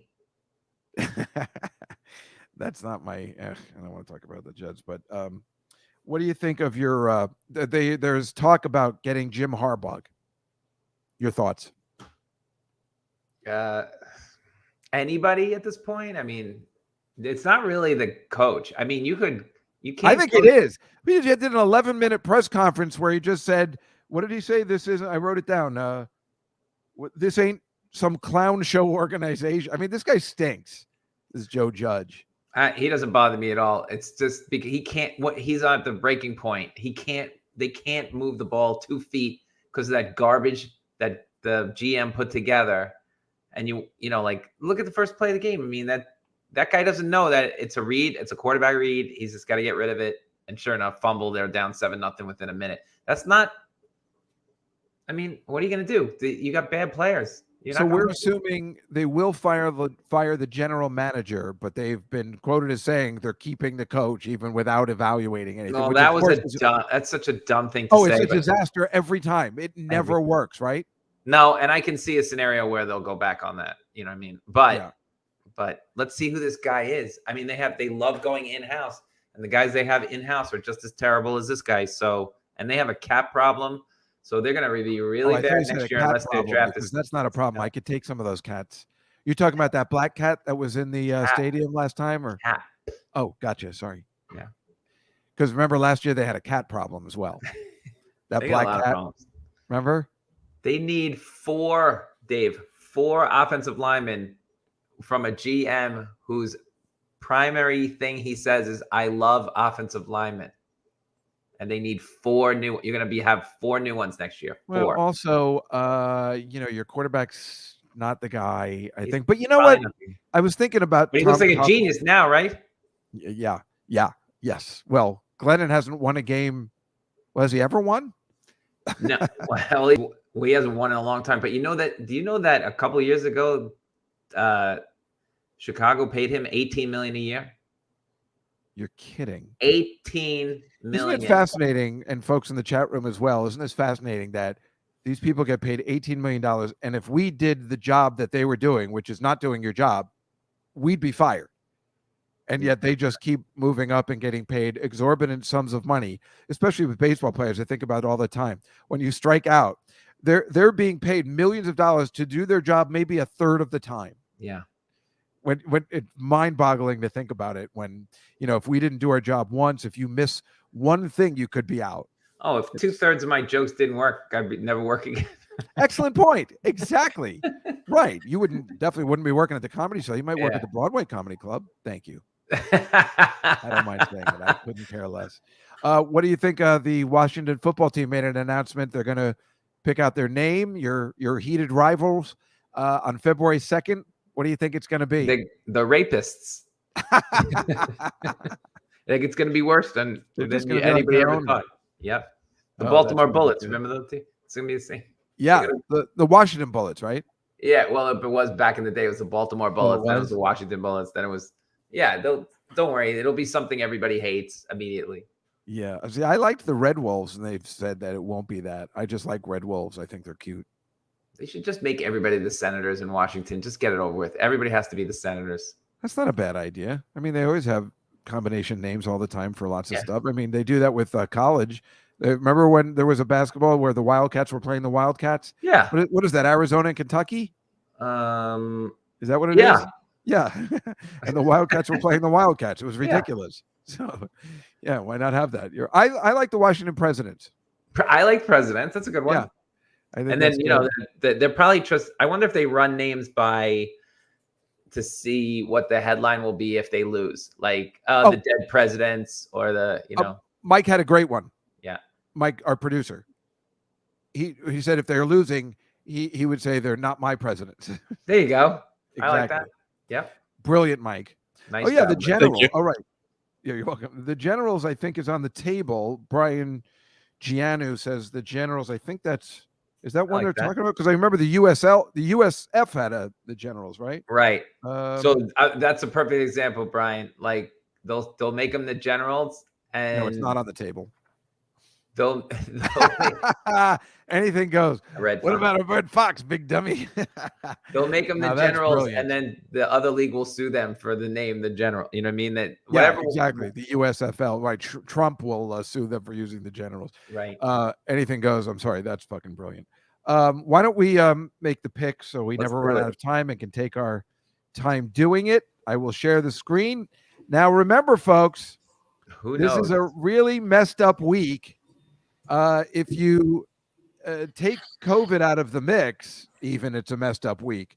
And if you put COVID in the mix, it's still a messed up week. The last week of the season is very complex. As you can see, Lenny, I pick the spreads. I go by the opening line from the week before. After I sign off, I go for what the line is. Right. And I put in red what the new line is. And this week is very different because not just COVID, but what everybody's playing for. Right. So So, we have wait. so- So what am I picking? The red one, the one on the right, or the on red the is the current line. okay? So the one. So on, so as you can see, the seven. Cowboys and Eagles, the Cowboys were favored by 3.5. Now they're favored by 7 because the Eagles have a shitload of COVID. Now, I was all in as the Eagles might possibly being my key pick this week Right. because I loved them plus points. They've been playing well enough. Everybody has trouble with the Washington football team, but they've been playing well. And Dallas is real schizophrenic. Yes. So, Oh but my with God. COVID, maybe Dallas picks it up again. Lenny, you want to go first? Because I'm having No. Oof. You know what? I'm going to take the Eagles here just because who knows who's going to get out of protocols. This is like what you were saying. Like, you don't know that the guy can't, that right now they can't play. And then you wake up Sunday morning and you turn on the game like, wait, that guy's playing. Exactly. They say it's possible that by Sunday, everybody, they're only allowing 5 days for COVID protocol now. So everybody might be playing. Of course, it depends on whether they're asymptomatic or. I'm going to take my chance on the Eagles. They got it. They win. They have to make the playoffs. They got to win this game. I thought they didn't. I thought they were in either way. The Eagles are in either way? I believe so. Ooh. But I'm not positive. All right. I'm going to take the Eagles at home. They hate Dallas. You know, like they hate Dallas, like the plague. It's going to be freezing cold, and Dallas is annoying. No, but it's like, how do you put up 50 points on somebody and then just lay an egg the next week? I don't know. I think they outthink the room, Dallas. They can literally just turn around and hand it to the back and just score. I'll go with what you're saying. I'll go with the Eagles too, Mike. I don't know what I'm saying. I'm going to go with Dallas just to be different. You do need to do that. What does the chat room say? They haven't said yet. Oh, okay. We'll keep it going. Let us know. All right. So yes. So as you can see, Green Bay opened at -11. Then they have nothing to play for. Right. So now they're -2. The Lions are so bad. They're +2. Now they're +2.5. The Lions are +2. It means the Green Bay is -2.5. So Green Bay is still favored because they do believe Aaron Rodgers might play a quarter. Wait, why were they only? They were favored by. Okay, so they're going to take them out. They were favored by 11 last week before they clinched home field advantage throughout the playoffs. Right. So that they do believe Aaron Rodgers will play a quarter. Right. But I think the Lions will win the game. Really? Well, that's what happens in week 18 all the time. Where Who's Green Bay's backup quarterback? Justin Love, is that his name? Oh, right. Or Jordan Love? You know what? You go, Dave. I'm gonna pick the Lions. I'm gonna go with anything goes and his favorite team, and I think I'm gonna go with the Lions. Where I'm are gonna they? go with the Lions. Are they ahead of the Giants in the draft order? I'm trying to think. They have to be. They only won like 2 games, I think. Mushy, you go next. Let me look it up. All right, I'm going to go with Green Bay. Chat's going Lions, and they're also saying Dallas. All right, hold on a second. Yeah, Detroit is 2-13. Even if they win, they'll be 3-13. They're basically locked into that second spot, unless somehow Jacksonville would win a game and Detroit would lose a game. I'm still taking Green Bay. Whatever. probably doing the right thing. And like I said, in a normal circumstance, the Lions weren't totally bad. They would probably be favored. You got to remember they've only won 2 games, and they get, I think it was 2. Was it 2 in a row? I think it was. So it's like I'm going with the odds. They're not winning. Mike, who put in the chat room? I just saw that the Washington Insiders. That's hilarious. Oh, like that was Elizabeth. That was really funny, Elizabeth. Washington Insiders is good. Great name. Yeah. It again also a funny name. If you're losing, then you could just make fun of just being really gay. Maybe they can't play outdoors. See that, right? What's the worst you can? Yeah. Better build the dome. Are the Colts, who again last week Carson Wentz had COVID, but then he played, and then they still lost. I thought they were going to lose, but this one minus 15.5. I believe they need the game, but I'm not. Do they need the game? If they need this game, I don't know. You don't have enough points. What? You don't have enough points for me to. They are inept. The Jaguars. They're almost as bad as the Giants. So I'll go first. I'll take the Colts. I don't care. I can't in good faith go, the odds are I'm going to, at the end of the game, it's like 42-3. Like, it's not. No. Yeah, I know. I don't know whether they're playing anything in particular. I guess they still have to keep it up. And sometimes, if you have to play the next week, you want to keep it up. You want to keep the momentum going. I'll pick the Colts. Now, see, this is the season. The Jaguars suck that much. That's why maybe I should take Green Bay. But first of all, they're at home, right? They want to finish the season strong. And they lost last week. They lost last week. And even if Jonathan Taylor sits this one out halfway, the backup's going to run for 100 against Jack. Right, I see the chat room is picking the Colts. Mike, I agree, Colts. Yeah, we gotta go Colts because you can't pick Jacksonville. In our football pool, Lenny, you see the person who came in second last week picked her key pick as Jacksonville, and we've just been mocking her. She would have won the pool. She'd make her key pick, her best bet. Jacksonville. Very odd. Once in a while, I was taking Jacksonville. Okay, maybe their defense could keep them in the game. So 15.5. It's professional. We all thought that. They got worse. Than they got. And then you wake up to a scandal. Are we all betting against the Giants, right? Yes. Your moniker says it. So, Mike? I'm going Washington. Marcy's saying Giants. Marcy, come on. What are you talking about? You're out of your mind. Marcy, wait, let me just talk to Marcy for a second. Okay. Marcy, they're not even going with the second. This Jake Fromm's going to start. Okay, he's abysmal. I just told you they're going to replace 4 guys on the O line who can't block. Okay, it's going to be freezing cold. Nobody wants to play this game. I can't see the Giants doing anything in this game. Well, nobody else is saying. I got to go with Marcy's pick, unless Marcy wants to change it. Giants, I'm with Marcy. Anything goes. All right. Oh, all right. All right, you weirdos. Roll them. My friend just said, "Hey, do you want my Giants ticket for this weekend?" I'm like, "No, no one does." That's Lee. I don't even want to go do that game. Yeah, I know. I can't believe you have to go. Brutal. So anonymous going. All right. Good luck, you guys. You're out of your mind. They've scored 6 points in 3 weeks. Yeah, it's bad, Marcy. I think you're only paying attention to. Yes, but they've lost 4 in a row. They're going to lose 5 in a row. Right? That's what I'm saying with the Dolphins. I'm like, they were so due to lose. You watch Jake Fromm goes like 30 for 45 for 900 yards. Right. Of course. If the Giants win this game, I'm done. They are the worst. That's true. Anonymous says she went 14-2 last week. She did. All right. She knows what she's doing, except for the Jaguars. But all right. Anonymous. All right. Here's the Vikings and the stupid unvaccinated Cousins who ruined his team's chances to be in the playoffs last week by getting COVID and being very sick against the Bears, who beat the crap out of the Giants. The Vikings are favored by 2.5. I assume Cousins is back. As you see, it went from -6 to 2.5 because the Bears played so well, technically. But did they play well, or did the Giants suck that much?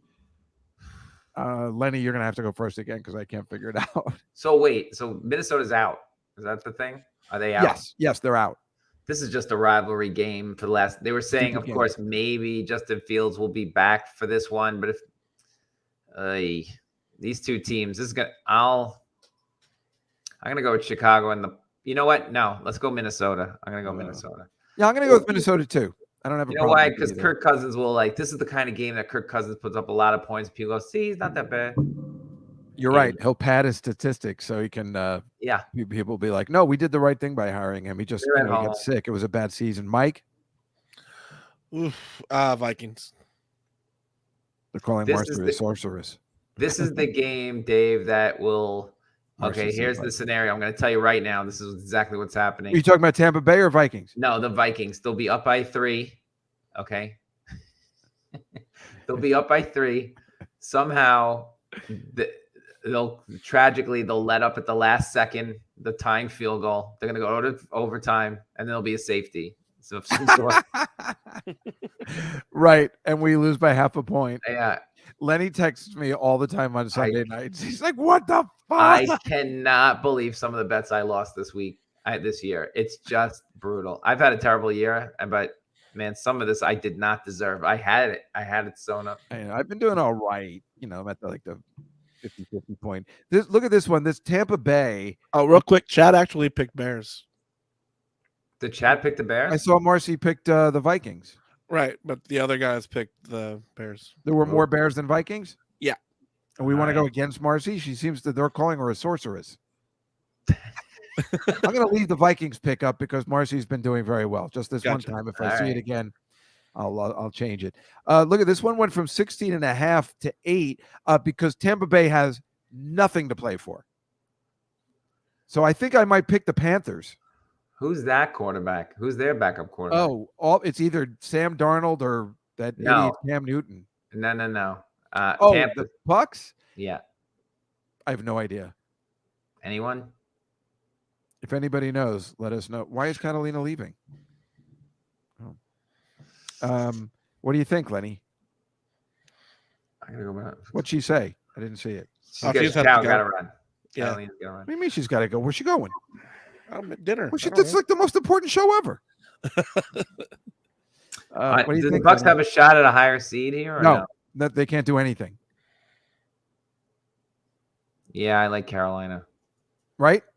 You have to take the plus the 8. I mean, they stink. Carolina stinks. Stinks. But the bus, this is what you got to do on They are week. going to play nobody. Tampa's got that's kind of team that plays. And they're playing the next week. They don't have a bye or anything. So that game's going to be like 10-6. Yeah. Yeah. Mike? Yeah, I think Panthers, and then Chat's going Tampa. They're going Tampa. Yeah. Okay. I'm going all in on the Patriots. Miami's out. Patriots want to win first seed. It went from -2.5 to -7. I have no problem with it. They put 50 points up on.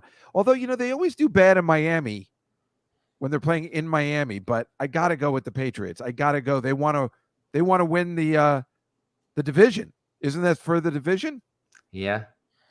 I got to go with the Patriots. And I think the Dolphins will go out of their way to screw them. So I'm going to go Dolphins.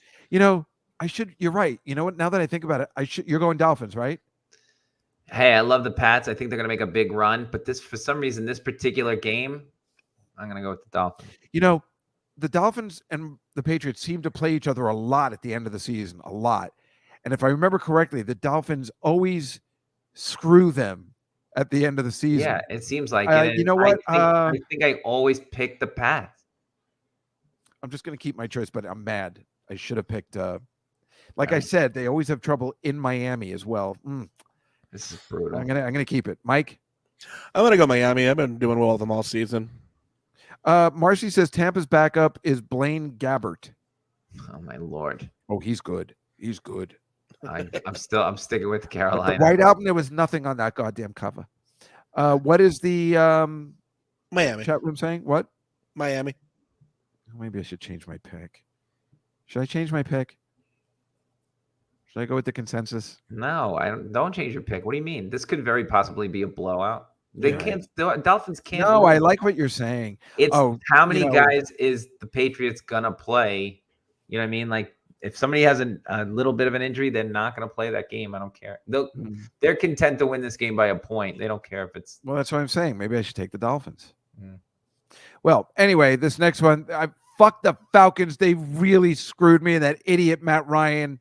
I'm all in on the Saints. Plus, they have a lot to play for. The Saints, I don't know if it's win and in, but I know they need to win. So I have no problem taking the Saints. Screw the Falcons. They stink. Ditto. I cannot. I hate Matt Ryan. Jerk off. Have you had Kostaki on? Who? Kostaki Economopoulos. Do you know him?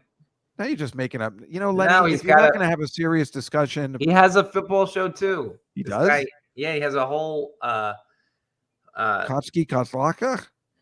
Twitter. He's a comic. He does a Twitter. I don't think so, Lenny. I know every comic. Twitter account called All Pro Lines. Go to @AllProLines. Like one-liners about everything. This guy's a one-line joke writer, and he's great. That's funny. Yeah.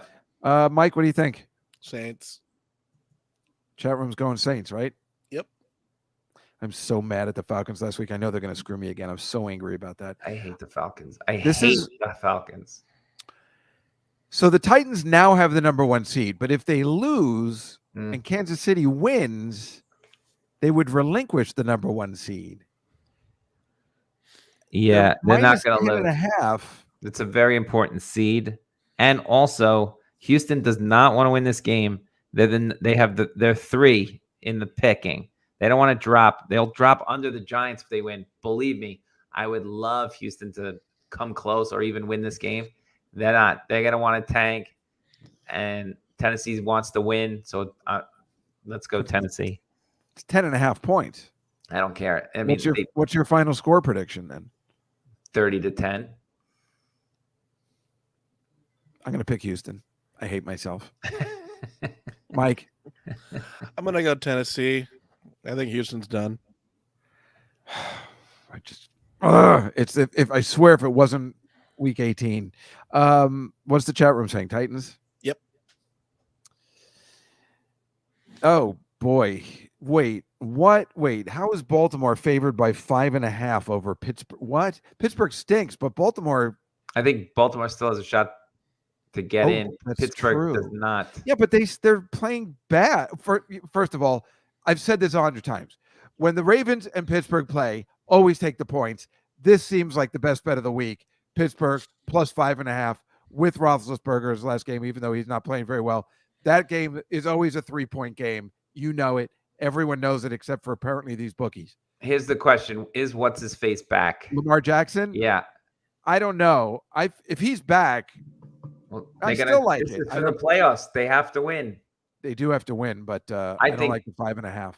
You know, they've been so close to beating Green Bay and whoever the Rams last week. They keep losing by a point. They're due to win, but I don't think they'll win by 5.5. Lenny? I think you're right. I think I'm going to go Pittsburgh here. They will try to ruin this, and I can see Justin Turner, game-winning field goal, as always, against Pittsburgh. Right. As always. Mike? Jackson may be coming back. They haven't said yet. They keep doing that every week to us, every week, and he never comes back. Yeah. Why would you put him in for the – oh, right, because they might go to the playoffs. They might go to the playoffs. It's a big game. Sorry, I forgot. But I think Pittsburgh will be up for it. His last game, they played – I do too. Watt is going for the sack record, so I'm going Pittsburgh. Yeah, I think it's going to be Pittsburgh, but Ravens will win. All right, might be right. Brooke, what is Brooke saying? I want Pittsburgh is out of gas after last night's game. Give me the Ravens. All right, well, we'll see. I know what he's saying about Tara Reid. I think she's still pretty. So what's the consensus there, Mike? They're all the consensus is Pittsburgh. I saw Marcy said Ravens. Yeah. I don't know. Marcy's pretty good. What should I do, Mike? We gave Marcy the Vikings. 2 Ravens and 1 Pittsburgh. So. Oh, 2 Ravens and 1 Pittsburgh. Yeah. Oh, then we'll go Ravens. Okay. Oh God, Lenny. I know the Bills want to win bad. Oh, the Jets. Forget it. I'll take the Bills. Bills. This game. You take the Bills, right?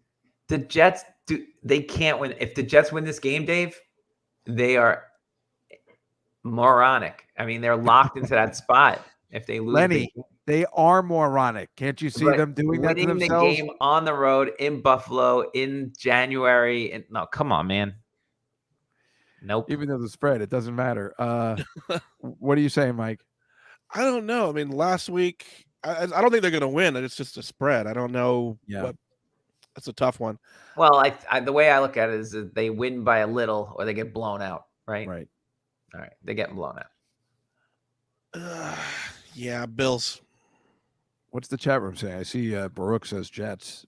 Bills. Crazy. Overall, they're going Bills. We got to go. But you know the Jets are going to goddamn cover. It's so annoying. And then they're going to give everybody hope for next year. And next year is going to be just as shitty. Marcy, here's Marcy's team. They've already got everything kind of wrapped up. They have nothing to play for. In fact, I think there was an earlier chat where she said they're playing all second string. Who? The Bengals. Oh. Cleveland is now, so they went from Cleveland being -1.5 to, well, the Bengals are still favored by 3, I guess, because what they saw last night is that Cleveland stinks. But if they're not playing anybody, I'm taking Cleveland. I'm going to take Cleveland too. At if home. I get Cleveland +3 at home for their last game, I'll take it. This is Baker Mayfield's last chance to save his job. You think he needs to save his job? Yeah. They picked up Really? his option for next year, but he's brutal. He needs to have a way better game.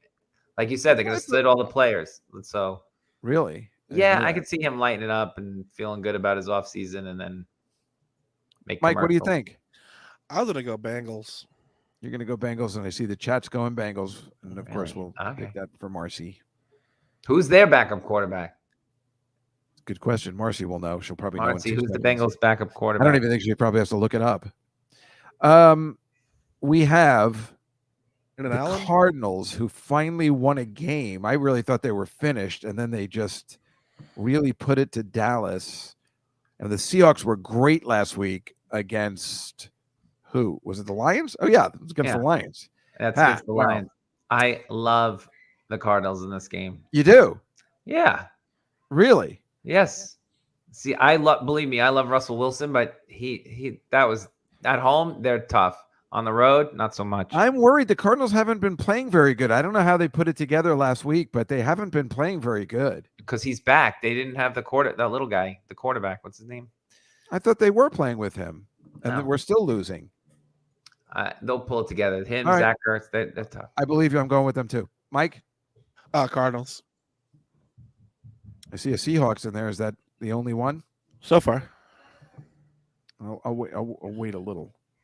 Or should I just pick the Seahawks? I'll just keep going because we're run out of time. Here is the Brandon Allen is the Cincy quarterback. Mm-hmm. I don't know who he is. Brandon Allen. Okay. Yeah, I'm not taking Brandon Allen. Here is the LA Rams, who will wrap up the division if they win. But I believe if San Francisco wins, they are in the playoffs. There is, I believe, a scenario where they can lose and still get in the playoffs, but I'm sure they want to win.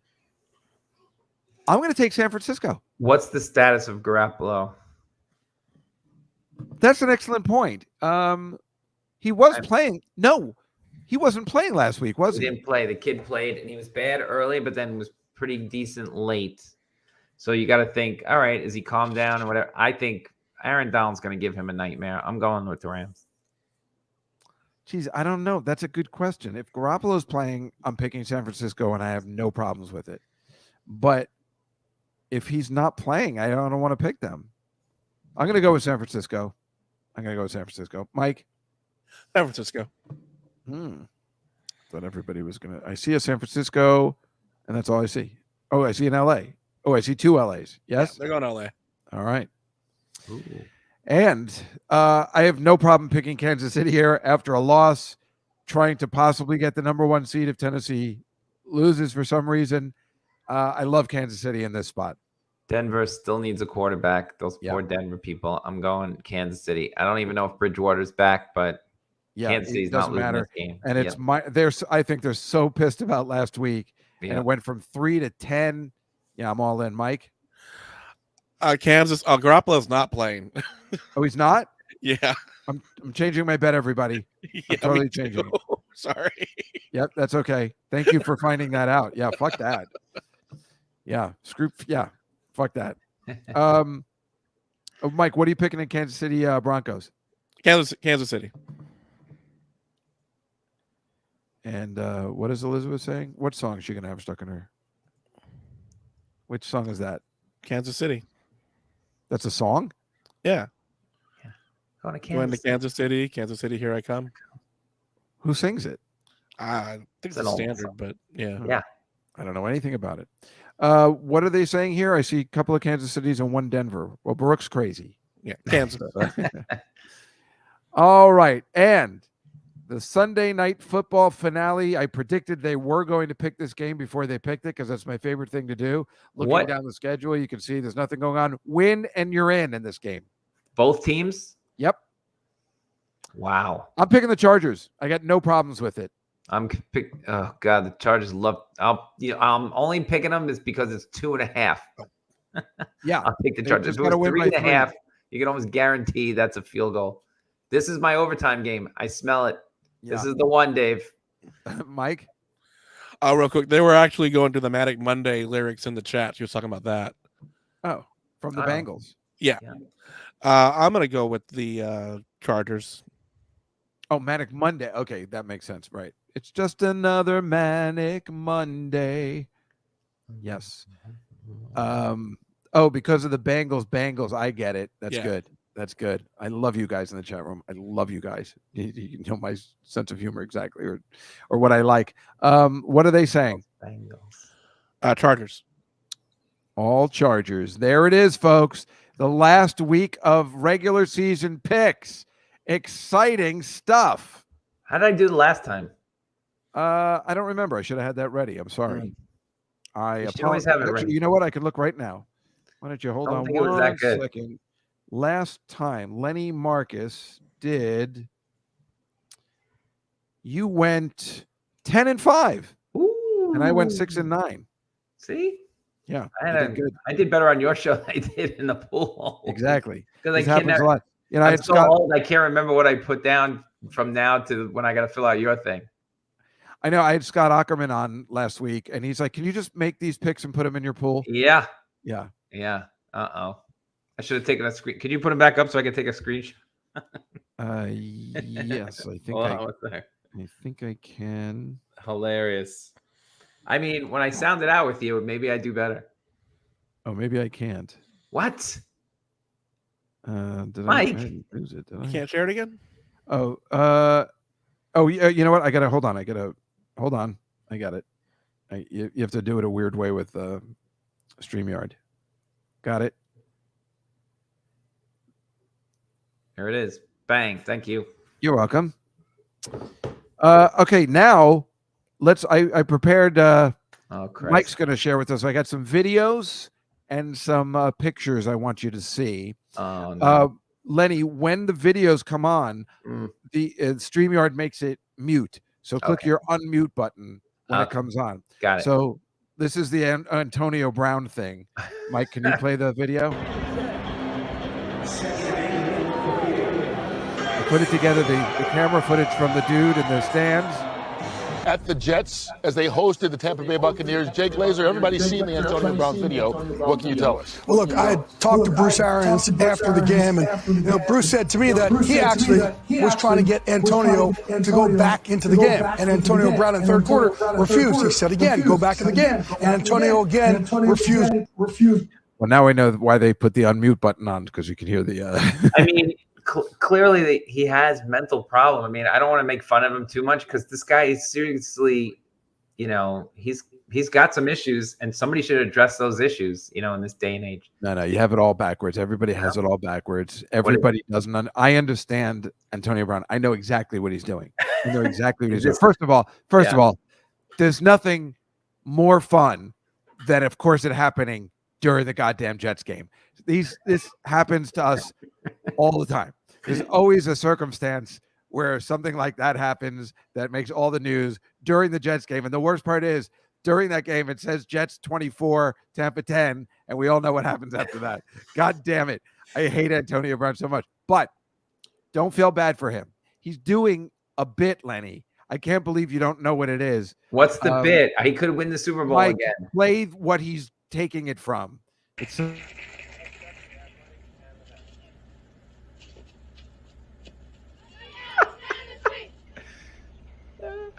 Remember when Ahmad took off all his clothes? Yep. And then he went up a tree? Yep. He's doing the bit. And what does Ahmad say? What does he say? Ahmed. Listen to this line. Hey, how come you're not wearing your clothes? Don't deserve to win that. See? He doesn't. That's what Antonio Brown says. He doesn't deserve it. And he just pulled the Ahmed. He was saying, I'm going to pull the Bad News Bears bit. That's all. He just ran up a tree. And then his coach should go over and talk to him and be like, what's the matter? How does that guy have clothes. millions of dollars and I'm on this show? That's all I want to know. That guy's got millions of dollars and he's nuts. He's nuts. That's the first thing I thought of. Thank you, Elizabeth. when I saw him take off that shirt, I'm like, whoa, he's pulling the Ahmad from Bad News Bears. Don't you see what he's doing? He's doing a bit. And then what do you think of this? Your favorite team? This happens with both your favorite teams. Oh, no. Go ahead, Mike.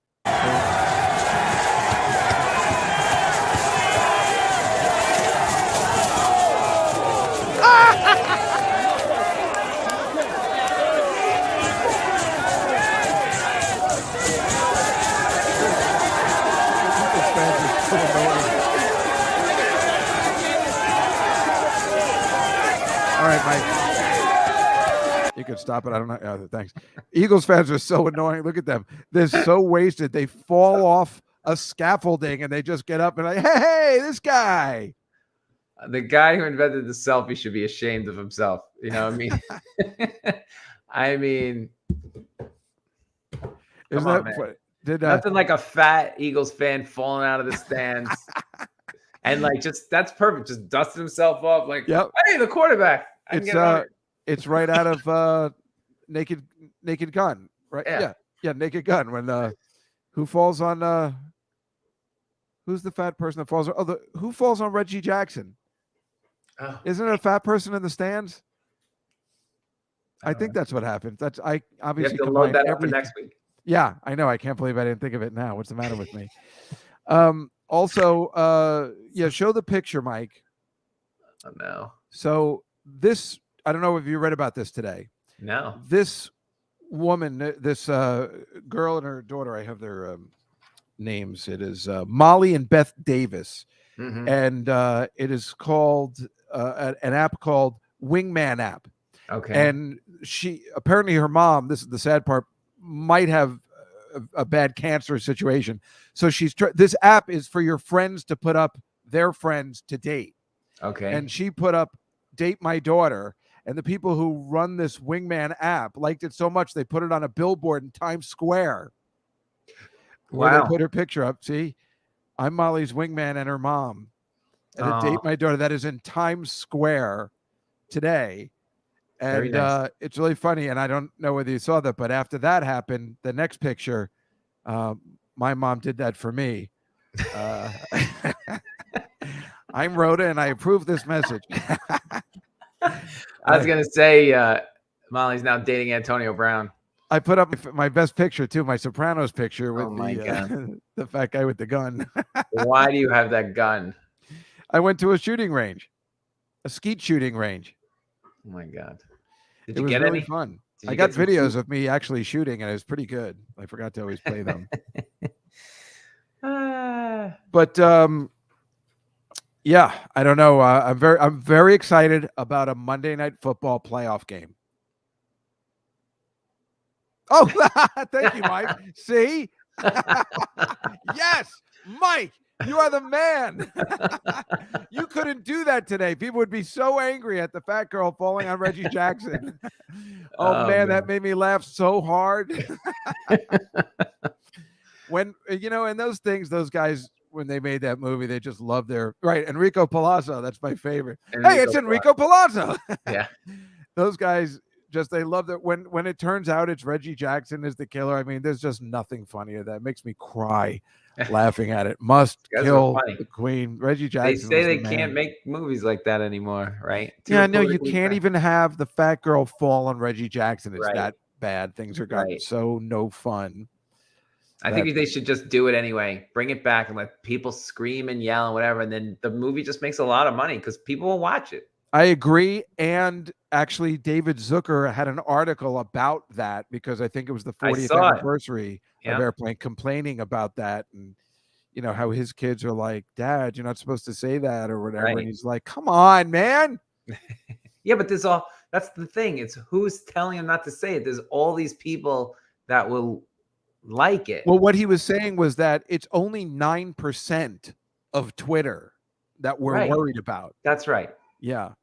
Look what Anything Goes put, and I want to just put that up because you see what I'm saying? You have that gun because you're a goddamn American patriot. You got that right. I just want to say it. Right. Anything Goes also says if Melissa McCarthy can fart all over a proton pack in Ghostbusters, fat chicks can still fall on Reggie Jackson. Exactly. Although we can't use the term fat chicks anymore. But what do you think of this Monday night playoff game? Are you very excited about it? Because I really am. What do you mean? The Monday night game being the play-in game? No, it's going to be a playoff. They're going to have a Monday night playoff game. There's There's 6 playoff games next week, 2 on Saturday, 3 on Sunday, and 1 Monday night football. Well, you love football every day, so. Well, you don't like the idea of a Monday night football game? They should have done that years ago. I think it's cool. I like all my football. I like them playing all on the same day. It seems to be competitive disadvantage, isn't it? How are they gonna? They're playing one day less. No, I assume that the Monday night game, whoever's playing on that will obviously play Sunday the next week. They wouldn't give them a Saturday game, but these are things that happen. You play Thursday nights, you play Sunday. It's just the way it works. But I never like any of that stuff. I like my football on Sunday, so I know exactly when it is.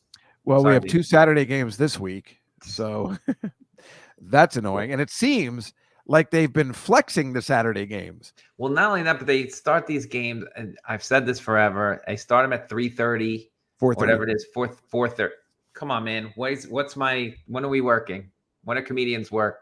I missed the end of the first one, and I missed the whole second one. Yeah. Thank you. Terrible. Yeah. Moving back to 1 o'clock Sunday afternoon, like the good old days. Yeah, well, I just stopped. When it's normal, I stopped working on Sundays during football season because, I don't care about the last game. I hate Sunday night football. I really hate it. I never liked it. I like when everything finishes at 7:30, and then you can have a life. Especially if you're in LA. You could really have a life at 5 o'clock, but that just it's too long a day sitting by the TV. So I've always been trying to get rid of the late night game, like go out and do something. That game crushes every other game in the ratings so bad. Isn't that amazing? Yeah. But nobody likes it. I don't think anybody likes it. They have good matchups, and they can make them good matchups. That's right. They can flex them in. It's not like the Monday night game where I'm guaranteed they would not have put that game on Monday night if another reason I don't need Thursday. Like Thursday is just stupid. Yeah. No, I don't. Nobody likes Thursday. But again, it'll beat everything on television. As soon as it doesn't, then that's why we're waiting for Wednesday night football. Hey now. Anyway, well, Lenny, Tuesday night, right? I know. We had Tuesday and Wednesday night football this year, thanks to COVID. COVID's great. Lenny, thank you so much for coming on the show this week. Thank you for making these late season picks. And you should probably come on again. We're going until the Super Bowl, so you should probably come on again before. Ooh. And Happy New Year to you and your wife and your baby, your little cutie pie. Thank you. And happy birthday. I'm sorry. Thank you. All of it. Yeah. It's been it was a crazy year. Did you have a good 2021 and all, Dave? Me? Well, technically, I didn't really do anything, so it was kind of fun. I watched TV and I ate, so that's pretty good. I'm like a dog. Anyway, Lenny Marcus, everybody. Lenny Marcus. Thank you, Dave. Thank you so much for coming. Bye, everybody. Maybe I'll see you in the playoffs. Good luck, Marcy, with that Giants pick. Oh, you're out of your mind. You're out of your mind, lady. There is Lenny. And don't forget to watch his show, Supermarket Sweep, which is on Sunday during Sunday Night Football, which is hilarious. Okay, so next week we'll only be on from 6 to 7. And I don't know who the guest is. I've put it out there to Tom Papa. Maybe he'll come on. Doesn't really matter. We're going to pick 6 games, the playoffs, have a good time, and it's fun to keep the show going. But thank you to my guests, the great Dan Natterman and the great Lenny Marcus. And thank you to you guys in the chat room for being really so terrific and so interactive. I appreciate it very much. I really hope everybody had a wonderful New Year's Eve. And I think 2022 will be great, even though it's starting out kind of crappy, although I did say that in 2021. Marcy, good luck to your Bengals, and we'll see everybody next week on the Comedy Cellar Football Show and the Contender. Good night.